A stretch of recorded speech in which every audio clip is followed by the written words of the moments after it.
देश दुनिया च वास्ते पंजाबियों को खुशामदीद। मैं हरजिंदर सिंह रंधावा, तुसीं देख रहे हो पंजाब टैलीविजन और मेरे नाल ने सीनियर जर्नलिस्ट सरदार हमीर सिंह जी, इन्हां दे नाल सरदार जगतार सिंह जी और इन्हां दे नाल प्रोफैसर हरजेश्वर पाल जी। मैं तिन्हां नूं जी आया आखदा।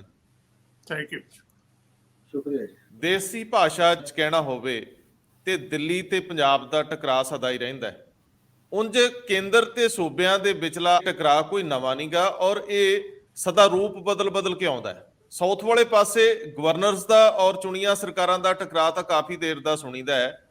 ਬਹੁਤ ਸਾਰੇ ਮਾਮਲਿਆਂ 'ਚ ਪੰਜਾਬ 'ਚ ਵੀ 6 ਮਹੀਨੇ ਤੋਂ ਇਹ ਟਕਰਾਅ ਤਿੱਖਾ ਹੁੰਦਾ ਜਾਂਦਾ। ਹਾਲਾਂਕਿ ਪੰਜਾਬ ਸਰਕਾਰ ਬਚ ਕੇ ਚੱਲਦੀ ਹੈ। ਬੀਤੇ ਕੱਲ ਤੋਂ ਜਦੋਂ ਗਵਰਨਰ ਸਾਹਿਬ ਸਰਹੱਦੀ ਜ਼ਿਲ੍ਹਿਆਂ ਦਾ ਦੌਰਾ ਕਰ ਰਹੇ ਨੇ ਤਾਂ ਇੰਜ ਹੋ ਰਿਹਾ ਸੀ ਜਿਵੇਂ ਇੱਕ ਚੁਣੀ ਹੋਈ ਸਰਕਾਰ, ਇੱਕ ਮੁੱਖ ਮੰਤਰੀ ਦੀ ਜਗ੍ਹਾ ਗਵਰਨਰ ਲੋਕਾਂ ਦੇ ਮਾਮਲਿਆਂ ਨੂੰ ਐਡਰੈਸ ਕਰ ਰਹੇ ਹੋਣ। ਚੰਗੀ ਗੱਲ ਆ, ਬਹੁਤ ਪੱਧਰਾਂ ਦੇ ਉੱਤੇ ਲੋਕ ਮਸਲੇ ਐਡਰੈਸ ਹੋਣ, ਕੋਈ ਮਾੜੀ ਗੱਲ ਨਹੀਂ। ਪਰ ਕੀ ਸੰਵਿਧਾਨਕ ਵਿਵਸਥਾ ਵਿੱਚ ਚੁਣੀ ਸਰਕਾਰ ਦੀ ਹੋਂਦ ਵਿੱਚ ਹੁੰਦਿਆਂ ਕੀ ਗਵਰਨਰ ਉਸ ਤਰ੍ਹਾਂ ਦੀ ਭੂਮਿਕਾ ਅਦਾ ਕਰ ਸਕਦੇ ਆ? ਇਹ ਸਵਾਲ ਜ਼ਿਆਦਾ ਵੱਡਾ ਹੋ ਜਾਂਦਾ ਕਿਉਂਕਿ ਅਸੀਂ ਸੰਘਵਾਦ ਦੇ ਵਿੱਚ ਹੈ ਔਰ ਫੈਡਰਲ ਸਿਸਟਮ ਦੇ ਵਿੱਚ ਖੂਬਸੂਰਤੀ ਆ ਕਿ ਲੋਕਾਂ ਦੁਆਰਾ ਚੁਣੀ ਹੋਈ ਸਰਕਾਰ ਹੀ ਲੋਕਾਂ ਦੇ ਮਾਮਲਿਆਂ ਦੇ ਵਿੱਚ ਰਵੇ ਔਰ ਗਵਰਨਰ ਅਮੂਮਨ ਕੈਬਨਿਟ ਦੇ ਸਲਾਹ ਦੇ ਉੱਤੇ ਹੀ ਕੰਮ ਕਰਦੇ ਆ। ਮੈਂ ਬਹੁਤੀ ਲੰਬੀ ਭੂਮਿਕਾ ਨਹੀਂ ਬੰਨਣਾ ਚਾਹੁੰਦਾ। ਪੰਜਾਬ ਦੇ ਵਿੱਚ ਇਸ ਗੱਲ ਦਾ ਵੀ ਰੌਲਾ ਹੈ ਕਿ ਕੇਂਦਰ ਪੰਜਾਬ ਵੱਲ ਪਿੱਠ ਕਰ ਲੈਂਦਾ ਜਦੋਂ ਲੋੜ ਪੈਂਦੀ ਹੈ ਔਰ ਸਾਡੇ ਚੀਮਾ ਸਾਹਿਬ ਜਿਹੜੇ ਵਿੱਤ ਮੰਤਰੀ ਉਹ ਤਾਂ ਸਾਫ਼ ਕਹਿੰਦੇ ਆ ਕਿ ਇਹ ਮਾਮਲਾ ਹੀ ਇਸ ਗੱਲ ਦਾ ਹੈ ਕਿ ਅਸੀਂ ਮੈਟਰ ਹੀ ਨਹੀਂ ਕਰਦੇ ਉਹਨਾਂ ਲਈ। ਸਰਦਾਰ ਹਮੀਰ ਸਿੰਘ ਜੀ, ਇਹ ਸੈਂਸਿਟਿਵ ਇਸ਼ੂ, ਇਸ ਸੈਂਸਿਟਿਵ ਮੁੱਦੇ ਦੀ ਇੱਕ ਆਊਟਲਾਈਨ ਨਿਰਧਾਰਿਤ ਕਰ ਦਿਓ। ਅਸੀਂ ਕਿੰਨਾ ਦਿਸ਼ਾਵਾਂ 'ਚ ਅੱਗੇ ਵਧਣਾ, ਕਿਉਂਕਿ ਇਸ ਮਾਮਲੇ ਨੂੰ ਸਮਝਣਾ ਬੜਾ ਜ਼ਰੂਰੀ ਹੈ ਕਿ ਇੱਕ ਮੁੱਖ ਮੰਤਰੀ, ਇੱਕ ਚੁਣੀ ਸਰਕਾਰ ਔਰ ਗਵਰਨਰ ਦੇ ਹੱਕ ਹਕੂਕ ਕੀ ਹੁੰਦੇ ਆ, ਕਿ ਉਹਦੀ ਉਲੰਘਣਾ ਹੋ ਰਹੀ ਹੈ, ਕਿ ਸੀਮਾ ਉਲੰਘੀ ਜਾ ਰਹੀ ਹੈ।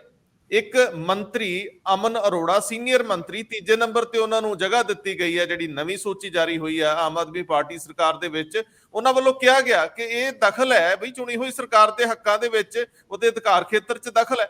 ਔਰ ਇਸੇ ਤਰੀਕੇ ਨਾਲ ਮਨਜਿੰਦਰ ਸਿੰਘ ਸਿਰਸਾ ਜਿਹੜੇ ਭਾਰਤੀ ਜਨਤਾ ਪਾਰਟੀ 'ਚ, ਉਹ ਕਹਿੰਦੇ ਕਿ ਕੀ ਹੋਇਆ ਜੇ ਗਵਰਨਰ ਨੋਮੀਨੇਟ ਕੀਤੇ ਜਾਂਦੇ, ਕੱਲ ਨੂੰ ਤੁਸੀਂ ਜੱਜਾਂ ਦੇ ਮਾਮਲੇ 'ਚ ਵੀ ਇਹੀ ਗੱਲ ਕਹੋਗੇ। ਸੋ ਟਕਰਾਅ ਵੱਧ ਰਿਹਾ, ਇਹਦੀ ਆਊਟਲਾਈਨ ਨਿਰਧਾਰਿਤ ਕਰੋ ਤਾਂ ਕਿ ਇਸ ਬਹਿਸ ਨੂੰ, ਇਸ ਚਰਚਾ ਨੂੰ ਅੱਗੇ ਵਧਾਈਏ। ਵੈਸੇ ਤਾਂ ਇਹ ਹੈ ਕਿ ਇਹ ਟਕਰਾਅ ਲਗਾਤਾਰ ਬੜੇ ਲੰਮੇ ਸਮੇਂ ਤੋਂ ਆਇਆ ਕਿ ਇਹਦਾ ਪਹਿਲਾ ਖਮਿਆਜਾ ਵੀ ਪੰਜਾਬ ਨੂੰ ਭੁਗਤਣਾ ਪਿਆ ਸੀ ਆਜ਼ਾਦੀ ਤੋਂ ਬਾਅਦ ਵੀ। ਸਭ ਤੋਂ ਪਹਿਲੀ ਸਰਕਾਰ ਆਰਟੀਕਲ 356 ਲਾ ਕੇ ਜੇ ਤੋੜੀ ਗਈ ਸੀ 1954 ਚ, ਤਾਂ ਉਹ ਪੰਜਾਬ ਦੀ ਪੈਪਸੂ ਸਰਕਾਰ ਸੀ ਜੀ। ਔਰ ਉਸ ਤੋਂ ਬਾਅਦ ਕੇਰਲਾ ਦੀ ਸਰਕਾਰ 59 ਚ ਟੁੱਟੀ, ਵੱਖ-ਵੱਖ ਸਰਕਾਰਾਂ ਟੁੱਟਦੀਆਂ ਰਹੀਆਂ। ਪੰਜਾਬ ਨੇ ਸਭ ਤੋਂ ਜ਼ਿਆਦਾ ਗਵਰਨਰ ਰੂਲ ਭੁਗਤੇ ਹੈ ਅੱਜ ਤੱਕ ਦੇਸ਼ ਦੇ ਵਿੱਚ 10 ਸਾਲ, 87 ਤੋਂ 92 ਲਗਾਤਾਰ। ਇਹ ਕੋਈ ਅੱਜ ਦੀ ਪ੍ਰੋਬਲਮ ਨਹੀਂ। ਉਹਦੇ ਚੋਂ ਸਰਕਾਰੀਆ ਕਮਿਸ਼ਨ ਬਣਦਾ, ਫਿਰ ਪੁੰਛੀ ਕਮਿਸ਼ਨ ਬਣਦਾ, ਪਹਿਲਾਂ ਵੀ ਕਮੇਟੀਆਂ ਬਣਦੀਆਂ ਨੇ, 3-4 ਕਮੇਟੀਆਂ ਆਪੋ ਆਪਣੇ ਤਰੀਕੇ ਦੇ ਨਾਲ। ਉਹ ਇਹ ਮਾਮਲਾ ਤਾਂ ਚੱਲਦਾ ਹੀ ਹੈ ਕਿਉਂਕਿ ਗਵਰਨਰ ਅਸਲ ਦੇ ਵਿੱਚ ਜਦੋਂ ਭੂਮਿਕਾ ਕੇਂਦਰ ਸਰਕਾਰ ਦੇ ਨੁਮਾਇੰਦੇ ਦੇ ਵਜੋਂ ਨਿਭਾਉਂਦਾ ਹੈ, ਉਹ ਸੂਬੇ ਦਾ ਕੇਵਲ ਸੰਵਿਧਾਨਕ ਮੁਖੀ ਰਹਿ ਕੇ ਗਵਰਨਮੈਂਟ ਨਾਲ, ਚੁਣੀ ਹੋਈ ਸਰਕਾਰ ਨਾਲ ਤਾਲਮੇਲ ਚ ਘੱਟ ਚੱਲਦਾ ਤੇ ਉੱਪਰੋਂ ਇਸ਼ਾਰੇ ਤੇ ਜ਼ਿਆਦਾ ਚੱਲਦਾ। ਤਾਂ ਇਹ ਆਉਣਗੀਆਂ ਚੀਜ਼ਾਂ। ਪੰਜਾਬ ਦੇ ਵਿੱਚ ਜਿਹੜਾ ਹੁਣੇ ਤਾਜ਼ਾ ਘਟਨਾਕ੍ਰਮ 6 ਮਹੀਨੇ ਤੋਂ ਚੱਲ ਰਿਹਾ ਹੈ, ਇਹ ਇੱਥੋਂ ਵੀ ਚੱਲਿਆ ਕਿ ਬਾਬਾ ਫਰੀਦ ਯੂਨੀਵਰਸਿਟੀ ਦਾ ਵਾਈਸ ਚਾਂਸਲਰ ਲਾਉਣ ਤੋਂ, ਔਰ ਫਿਰ ਖੇਤੀਬਾੜੀ ਯੂਨੀਵਰਸਿਟੀ ਦਾ ਵਾਈਸ ਚਾਂਸਲਰ ਲਾਉਣ ਤੋਂ, ਫਿਰ ਚੰਡੀਗੜ੍ਹ ਦੇ ਵਿੱਚ ਰਾਸ਼ਟਰਪਤੀ ਆਏ ਹੋਏ ਸੀਗੇ, ਉਦੋਂ ਗਵਰਨਰ ਨੇ ਉੱਪਰ ਬਿਆਨ ਦਿੱਤਾ ਕਿ ਚੀਫ ਮਿਨਿਸਟਰ ਪ੍ਰੋਟੋਕੋਲ ਦਾ ਪਾਲਣ ਨਹੀਂ ਕਰ ਰਹੇ, ਰਾਸ਼ਟਰਪਤੀ ਦੇ ਇੱਥੇ ਮੌਜੂਦ ਕਿਉਂ ਨਹੀਂ ਹੈ, ਗੁਜਰਾਤ ਚ ਵੋਟਾਂ ਮੰਗਦੇ ਫਿਰਦੇ ਨੇ। ਕਦੇ ਫਿਰ ਗਵਰਨਰ ਨੇ ਉੱਪਰ ਹੀ ਕਿਹਾ ਕਿ ਮੈਂ ਤਾਂ ਬਾਰਡਰ ਏਰੀਆ ਚ ਗਿਆ ਸੀ, ਇਦੋਂ ਪਹਿਲਾਂ ਵੀ ਗਏ ਸੀ ਜਦੋਂ ਸਰਕਾਰ ਬਣੀ ਹੈ, ਕਿ ਮੈਂ ਜਿਨ੍ਹਾਂ ਅਧਿਕਾਰੀਆਂ ਨੂੰ ਸਮਝਾਉਣਾ ਕਿ ਐ ਨਸ਼ੇ ਦੇ ਖਿਲਾਫ ਕਾਰਵਾਈ ਕਰੀਦੀ ਹੈ, ਉਹਨਾਂ ਨੂੰ ਇਹ ਬਦਲ ਦਿੰਦੇ ਨੇ, ਫਟਾਫਟ ਬਦਲੇ ਜਾ ਰਹੇ ਨੇ, ਤਾਂ ਕੰਮ ਕੌਣ ਕਰੂਗਾ। ਫਿਰ ਉਹੀ ਗਵਰਨਰ ਕਹਿ ਰਹੇ ਨੇ ਉਦੋਂ ਬਾਅਦ ਕੁਲਦੀਪ ਸਿੰਘ ਚਾਹਲ ਜਿਹੜਾ SSP ਹੈ ਤੇ ਉਹਨੂੰ ਬਦਲ ਦਿੰਦੇ ਨੇ, ਸਿੰਗਲ ਆਪਣੇ ਪੱਖ ਤੋਂ ਆਰਬਿਟਰੇਰੀ ਤਰੀਕੇ ਦੇ ਨਾਲ ਵਾਪਸ ਭੇਜ ਦਿੰਦੇ ਨੇ, ਆਰਡਰ ਕਰ ਦਿੰਦੇ ਨੇ। ਇਹ ਕੰਟੀਨਿਊ ਇੱਕ ਪ੍ਰੋਸੈਸ ਹੈ। ਤੇ ਹੁਣ ਆਪ ਉੱਥੇ ਉਹ ਫਿਰ ਰਹੇ ਨੇ ਸਾਰੇ ਕਿਤੇ, ਕਿ ਉੱਥੇ ਕਹਿ ਰਹੇ ਨੇ DGP ਵੀ ਨਾਲ, ਚੀਫ ਸੈਕਟਰੀ ਵੀ ਨਾਲ, ਸਾਰੇ ਉਹਨਾਂ ਦੀ ਮੌਜੂਦਗੀ ਚ ਕਹਿ ਰਹੇ ਨੇ ਕਿ ਮੈਨੂੰ ਭੇਜੋ ਤੁਸੀਂ ਸ਼ਿਕਾਇਤਾਂ, ਜਿੰਨੀਆਂ ਹੈਲਪਲਾਈਨਾਂ ਨੇ ਮੈਂ ਹੱਲ ਕਰੂੰਗਾ ਉਸ ਮਾਮਲੇ ਚ। ਜਦ ਕਿ ਗਵਰਨਰ ਦਾ ਇਹ ਕੋਈ ਦਾਇਰਾ ਨਹੀਂ ਹੈ, ਕੋਈ ਕੰਮ ਕਰਨ ਦਾ ਤਰੀਕਾ ਉਸ ਲੈਵਲ ਦਾ ਨਹੀਂ ਹੈ ਚੁਣੀਆਂ ਹੋਈਆਂ ਸਰਕਾਰਾਂ ਦੇ ਵਿੱਚ। ਜੇਕਰ ਉਸ ਲੈਵਲ ਤੇ ਦੇਖੋ ਪਰ ਕਈ ਵਾਰ ਲੋਕ ਇਹ ਕਹਿੰਦੇ ਨੇ ਵੀ ਜਦ ਮੁੱਦਾ ਦੂਜਾ ਕੋਈ ਐਡਰੈਸ ਨਹੀਂ ਕਰਦਾ, ਖਾਲੀ ਸਪੇਸ ਛੱਡ ਰਹੇ ਹੋ ਤੁਸੀਂ, ਤਾਂ ਕੋਈ ਵੀ ਆ ਕੇ ਦਖਲ ਦਿੰਦਾ, ਉਹ ਵੀ ਐਂ ਜੇ ਲੱਗਣ ਲੱਗ ਜਾਂਦਾ ਜਿਵੇਂ ਚੰਗਾ ਕਰ ਰਿਹਾ, ਚੱਲ ਕੋਈ ਤਾਂ ਕਰ ਰਿਹਾ, ਕਿਤੇ ਤਾਂ ਕਰ ਰਿਹਾ। ਪਰ ਅਸੂਲਨ ਇਹਨਾਂ ਗੱਲਾਂ ਤੇ ਬਹੁਤ ਜ਼ਿਆਦਾ ਪੰਗਾ ਖੜਾ ਹੁੰਦਾ ਆਮ ਤੌਰ ਤੇ। ਔਰ ਇਹ ਗੱਲ 'ਚ ਕੋਈ ਦੋ ਰਾਮਾ ਨਹੀਂ ਹੈ ਕਿ ਜਦੋਂ ਜਦੋਂ ਵੀ ਕੇਂਦਰ 'ਚ ਤਾਕਤਵਰ ਸਰਕਾਰ ਰਹੀ ਹੈ, ਜਿਹਨੂੰ ਕਹਿੰਦੇ ਨੇ ਪੂਰੀ ਮੈਜੋਰਿਟੀ ਦੀ ਸਰਕਾਰ ਰਹੀ ਹੈ, ਤਾਂ ਉਹ ਰਾਜਾਂ ਨੂੰ ਤੇ ਖਾਸ ਤੌਰ ਤੇ ਉਹਨਾਂ ਰਾਜਾਂ ਨੂੰ ਜਿੱਥੇ ਵਿਰੋਧੀਆਂ ਦੀਆਂ ਸਰਕਾਰਾਂ ਨੇ ਉਹਨਾਂ ਨੂੰ ਤੰਗ ਪਰੇਸ਼ਾਨ ਕਰਦੀ ਆਈ ਹੈ ਹਮੇਸ਼ਾ ਹੀ। 115 ਵਾਰ ਰਾਸ਼ਟਰਪਤੀ ਰਾਜ ਲੱਗਿਆ ਇੱਥੇ, ਕਿਸੇ ਇੱਕ ਪਾਰਟੀ ਦਾ ਸਵਾਲ ਨਹੀਂ। ਜਨਤਾ ਪਾਰਟੀ 77 ਦੇ ਵਿੱਚ ਆ ਗਈ ਸੀ, 12 ਰਾਜਾਂ ਦੀਆਂ ਇੱਕੋ ਪੈਨ ਨਾਲ ਸਰਕਾਰਾਂ ਤੋੜਤੀਆਂ ਸੀ ਗਵਰਨਰ ਰੂਲ ਦੇ ਵਿੱਚ। ਔਰ ਕੱਲੀ ਕਾਂਗਰਸ ਦੀ ਸਰਕਾਰ ਨੇ ਨਹੀਂ, 80 ਚ ਆ ਕੇ ਉਹਨਾਂ ਹੀ ਚੁਣੀਆਂ 52 ਸਰਕਾਰਾਂ ਚੋਂ 9 ਤੋੜਤੀਆਂ ਸੀ ਆ ਕੇ ਆਉਣ ਦੀ ਆ ਕੇ ਉਸੇ ਤਰੀਕੇ ਨਾਲ ਮੈਜੋਰਿਟੀ ਦੀਆਂ ਸਰਕਾਰਾਂ। ਅੱਜ ਕੱਲ 30 ਸਾਲ ਫਿਰ 25 ਸਾਲ ਥੋੜਾ ਜਿਹਾ ਆਰਾਮ ਰਿਹਾ ਸੀ ਕਿਉਂਕਿ ਕੇਂਦਰ ਚ ਕੋਲੀਸ਼ਨ ਸਰਕਾਰਾਂ ਬਣਨ ਲੱਗ ਗਿਆ ਸੀ, ਇਹੋ ਜਿਹੀ ਸਰਕਾਰ ਨਹੀਂ। ਹੁਣ 14 ਤੋਂ ਬਾਅਦ ਫਿਰ ਉਹੀ ਹਾਲ ਹੈ, ਬਲਕਿ ਉਦੋਂ ਵੀ ਸੈਂਟਰਲਾਈਜੇਸ਼ਨ ਦਾ ਜਿਹੜੀ ਇੱਕ ਦੌੜ ਹੈ ਉਹ ਤੇਜ਼ ਹੋ ਗਈ ਹੈ। ਗਵਰਨਰਾਂ ਦੇ ਸਿਰਾਂ ਤੇ ਜਿਵੇਂ ਹੱਥ ਰੱਖਿਆ ਜਾ ਰਿਹਾ ਕੇਂਦਰ ਤੋਂ, ਜਿਵੇਂ ਚਲਾਏ ਜਾ ਰਹੇ ਨੇ ਉਸੇ ਤਰੀਕੇ ਨਾਲ, ਔਰ ਉਹ ਸਾਰੀਆਂ ਧੱਜੀਆਂ ਉਡਾਈਆਂ ਜਾ ਰਹੀਆਂ ਨੇ ਔਰ ਸਭ ਦੇ ਸਾਹਮਣੇ ਹੈ। ਔਰ ਜਿਵੇਂ ਤੁਸੀਂ ਦਿੱਲੀ ਦੇ ਵਿੱਚ ਲੈਫਟੀਨੈਂਟ ਗਵਰਨਰ ਨੂੰ ਤਾਕਤ ਦੇਣ ਦੇ ਲਈ ਕਿ ਰੀਅਲ ਗਵਰਨਮੈਂਟ ਉਹ ਹੈ, ਸੁਪਰੀਮ ਕੋਰਟ ਦੀ ਜੱਜਮੈਂਟ ਤੋਂ ਬਾਅਦ ਇੱਕ ਕਾਨੂੰਨ ਲਾਇਆ ਉਹਨੇ ਪਾਰਲੀਮੈਂਟ ਦੇ ਵਿੱਚ ਰੀਅਲ ਗਵਰਨਮੈਂਟ ਦਾ, ਤਾਂ ਇਟ ਮੀਨ ਚੁਣੀਆਂ ਸਰਕਾਰਾਂ ਪ੍ਰਤੀ ਤੁਹਾਡਾ ਨਜ਼ਰੀਆ ਕੀ ਹੈ, ਇੱਥੇ ਵੀ ਕੀ ਨਜ਼ਰੀਆ ਹੈ। ਇਹ ਠੀਕ ਗੱਲ ਹੈ ਕਿਸੇ ਚੁਣੀ ਹੋਈ ਸਰਕਾਰ ਦਾ ਪੁਆਇੰਟ ਆਊਟ ਕਰਨਾ ਕਿ ਤੁਸੀਂ ਸਾਨੂੰ ਨਹੀਂ ਪ੍ਰੋਪਰ ਡੀਲ ਕਰ ਰਹੇ, ਪਰ ਨਾਲ ਦੀ ਨਾਲ ਇਹ ਵੀ ਹੈ ਕਿ ਤੁਹਾਨੂੰ ਚੁਣੀਆਂ ਹੋਈਆਂ ਸਰਕਾਰਾਂ ਨੂੰ ਵੀ ਆਪਣੀ ਪੀੜ੍ਹੀ ਹੇਠ ਸੋਟਾ ਫੇਰਨਾ ਪਊਗਾ।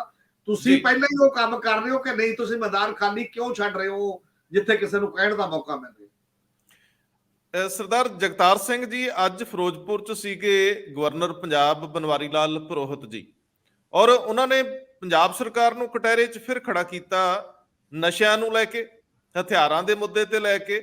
ਈਵਨ ਉਹਨਾਂ SYL ਤੇ ਵੀ ਗੱਲ ਕੀਤੀ ਆ, ਔਰ ਮੈਂ ਜਿਹੜੀ ਖਬਰ ਦੇਖ ਰਿਹਾ ਉਹਦੇ ਵਿੱਚ ਉਹਨਾਂ ਨੇ ਇਹ ਵੀ ਕਿਹਾ ਕਿ ਪੰਜਾਬ ਦੀਆਂ ਜੇਲ੍ਹਾਂ 'ਚ ਕੰਟਰੋਲ ਹੈ ਨਹੀਂ, ਤੇ ਉਹਨਾਂ ਨੇ ਇਹ ਕਿਹਾ ਕਿ ਜੇ ਨਸ਼ੇ ਵਾਲੇ ਫੜ ਕੇ ਅੰਦਰ ਕੀਤੇ ਜਾਂਦੇ ਉੱਥੋਂ ਮਾਫੀਆ ਚਲਾਉਣ ਲੱਗ ਪੈਂਦੇ ਆ।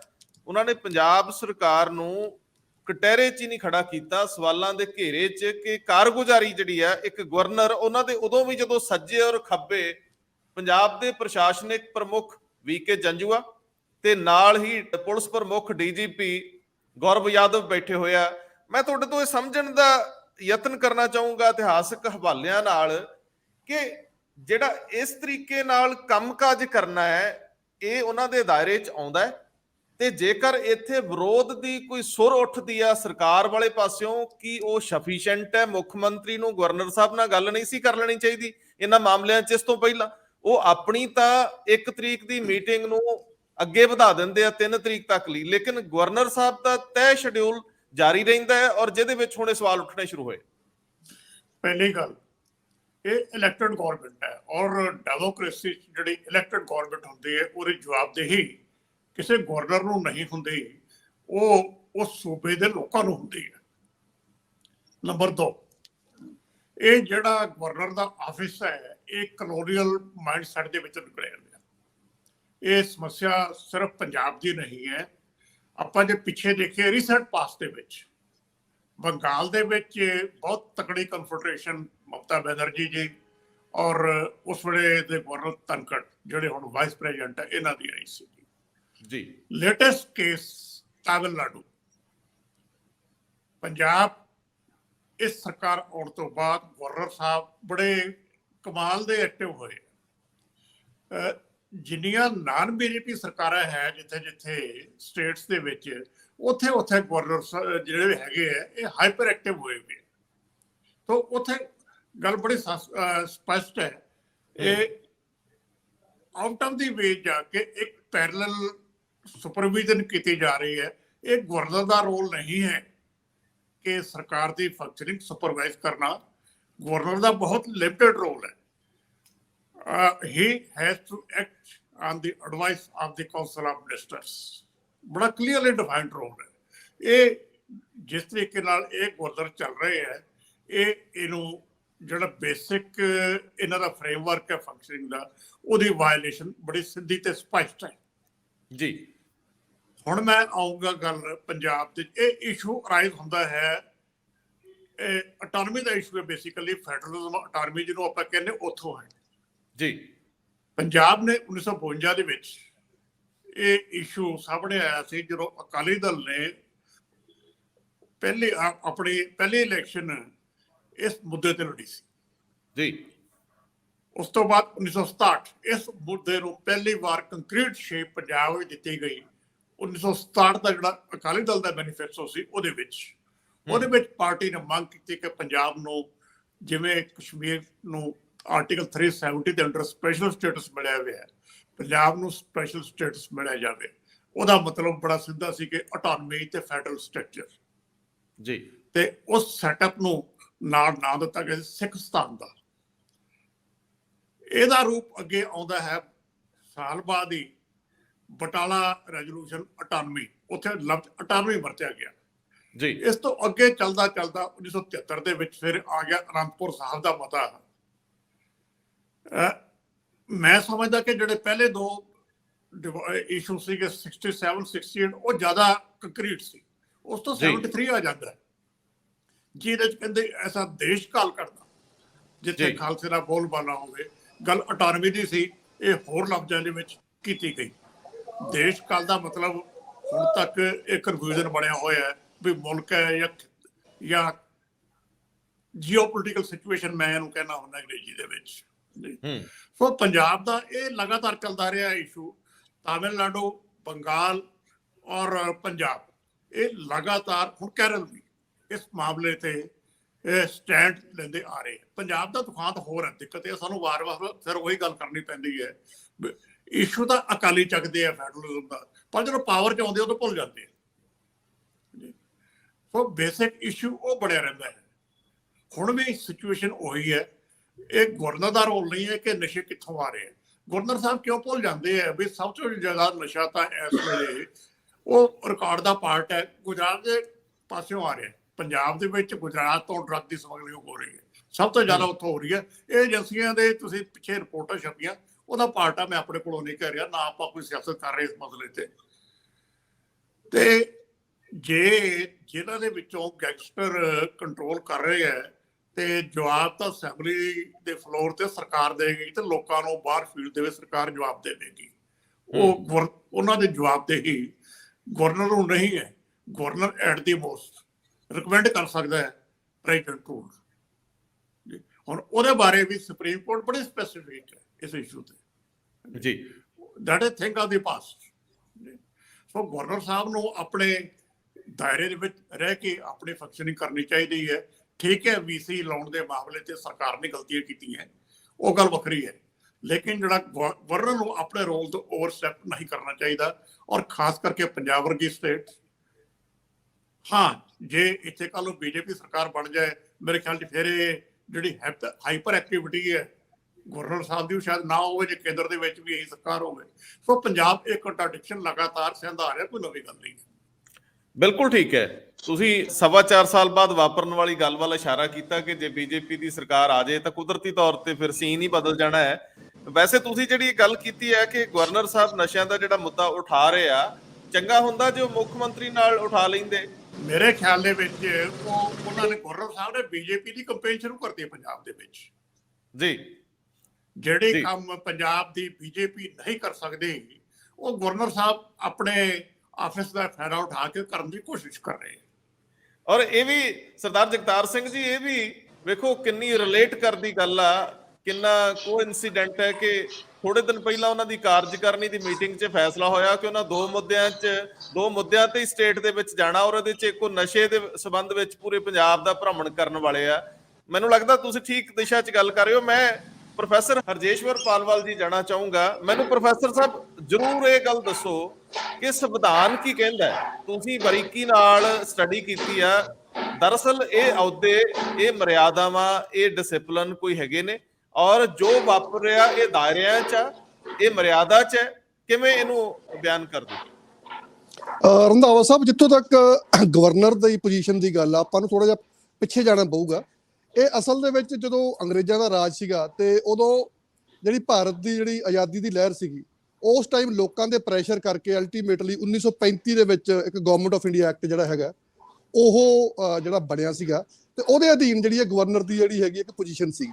ਉਸ ਐਕਟ ਦੇ ਅਧੀਨ ਹੀ ਪਹਿਲੇ ਇਲੈਕਸ਼ਨ ਜਿਹੜੇ ਇੰਡੀਆ ਦੇ ਵਿੱਚ ਹੋਏ, ਜਿੱਥੇ ਖਾਸ ਕਰਕੇ ਸਟੇਟ ਦੀਆਂ ਅਸੈਂਬਲੀਆਂ ਜਿਹੜੀਆਂ ਹੈਗੀਆਂ ਉਹਨਾਂ ਨੂੰ ਖੁਦ ਮੁਖਤਿਆਰੀ ਦਿੱਤੀ ਗਈ। ਲੋਕ ਸਟੇਟਾਂ ਦੇ ਵਿੱਚ ਆਪਣੀ ਮਰਜ਼ੀ ਦਾ ਜਿਹੜੇ ਹੈਗੀ ਆ ਸਰਕਾਰ ਚੁਣ ਸਕਦੇ ਹੈਗੇ ਆ, ਉਹ ਉਹਨਾਂ ਨੂੰ ਦਿੱਤਾ ਗਿਆ। ਤੇ ਉਸ ਟਾਈਮ ਤੇ ਜ਼ਿਆਦਾਤਰ ਜਿਹੜੀਆਂ ਸਟੇਟਾਂ ਸੀਗੀਆਂ ਉਹਨਾਂ ਦੇ ਵਿੱਚ ਜਿਹੜੀ ਕਾਂਗਰਸ ਪਾਰਟੀ ਤੇ ਜਾਂ ਬਾਕੀ ਪਾਰਟੀਆਂ ਸੀ, ਜਿਵੇਂ ਇੱਥੇ ਪੰਜਾਬ ਦੇ ਵਿੱਚ ਯੂਨਿਸਟ ਪਾਰਟੀ ਸੀਗੀ, ਉਹਨਾਂ ਦੀਆਂ ਸਰਕਾਰਾਂ ਬਣੀਆਂ।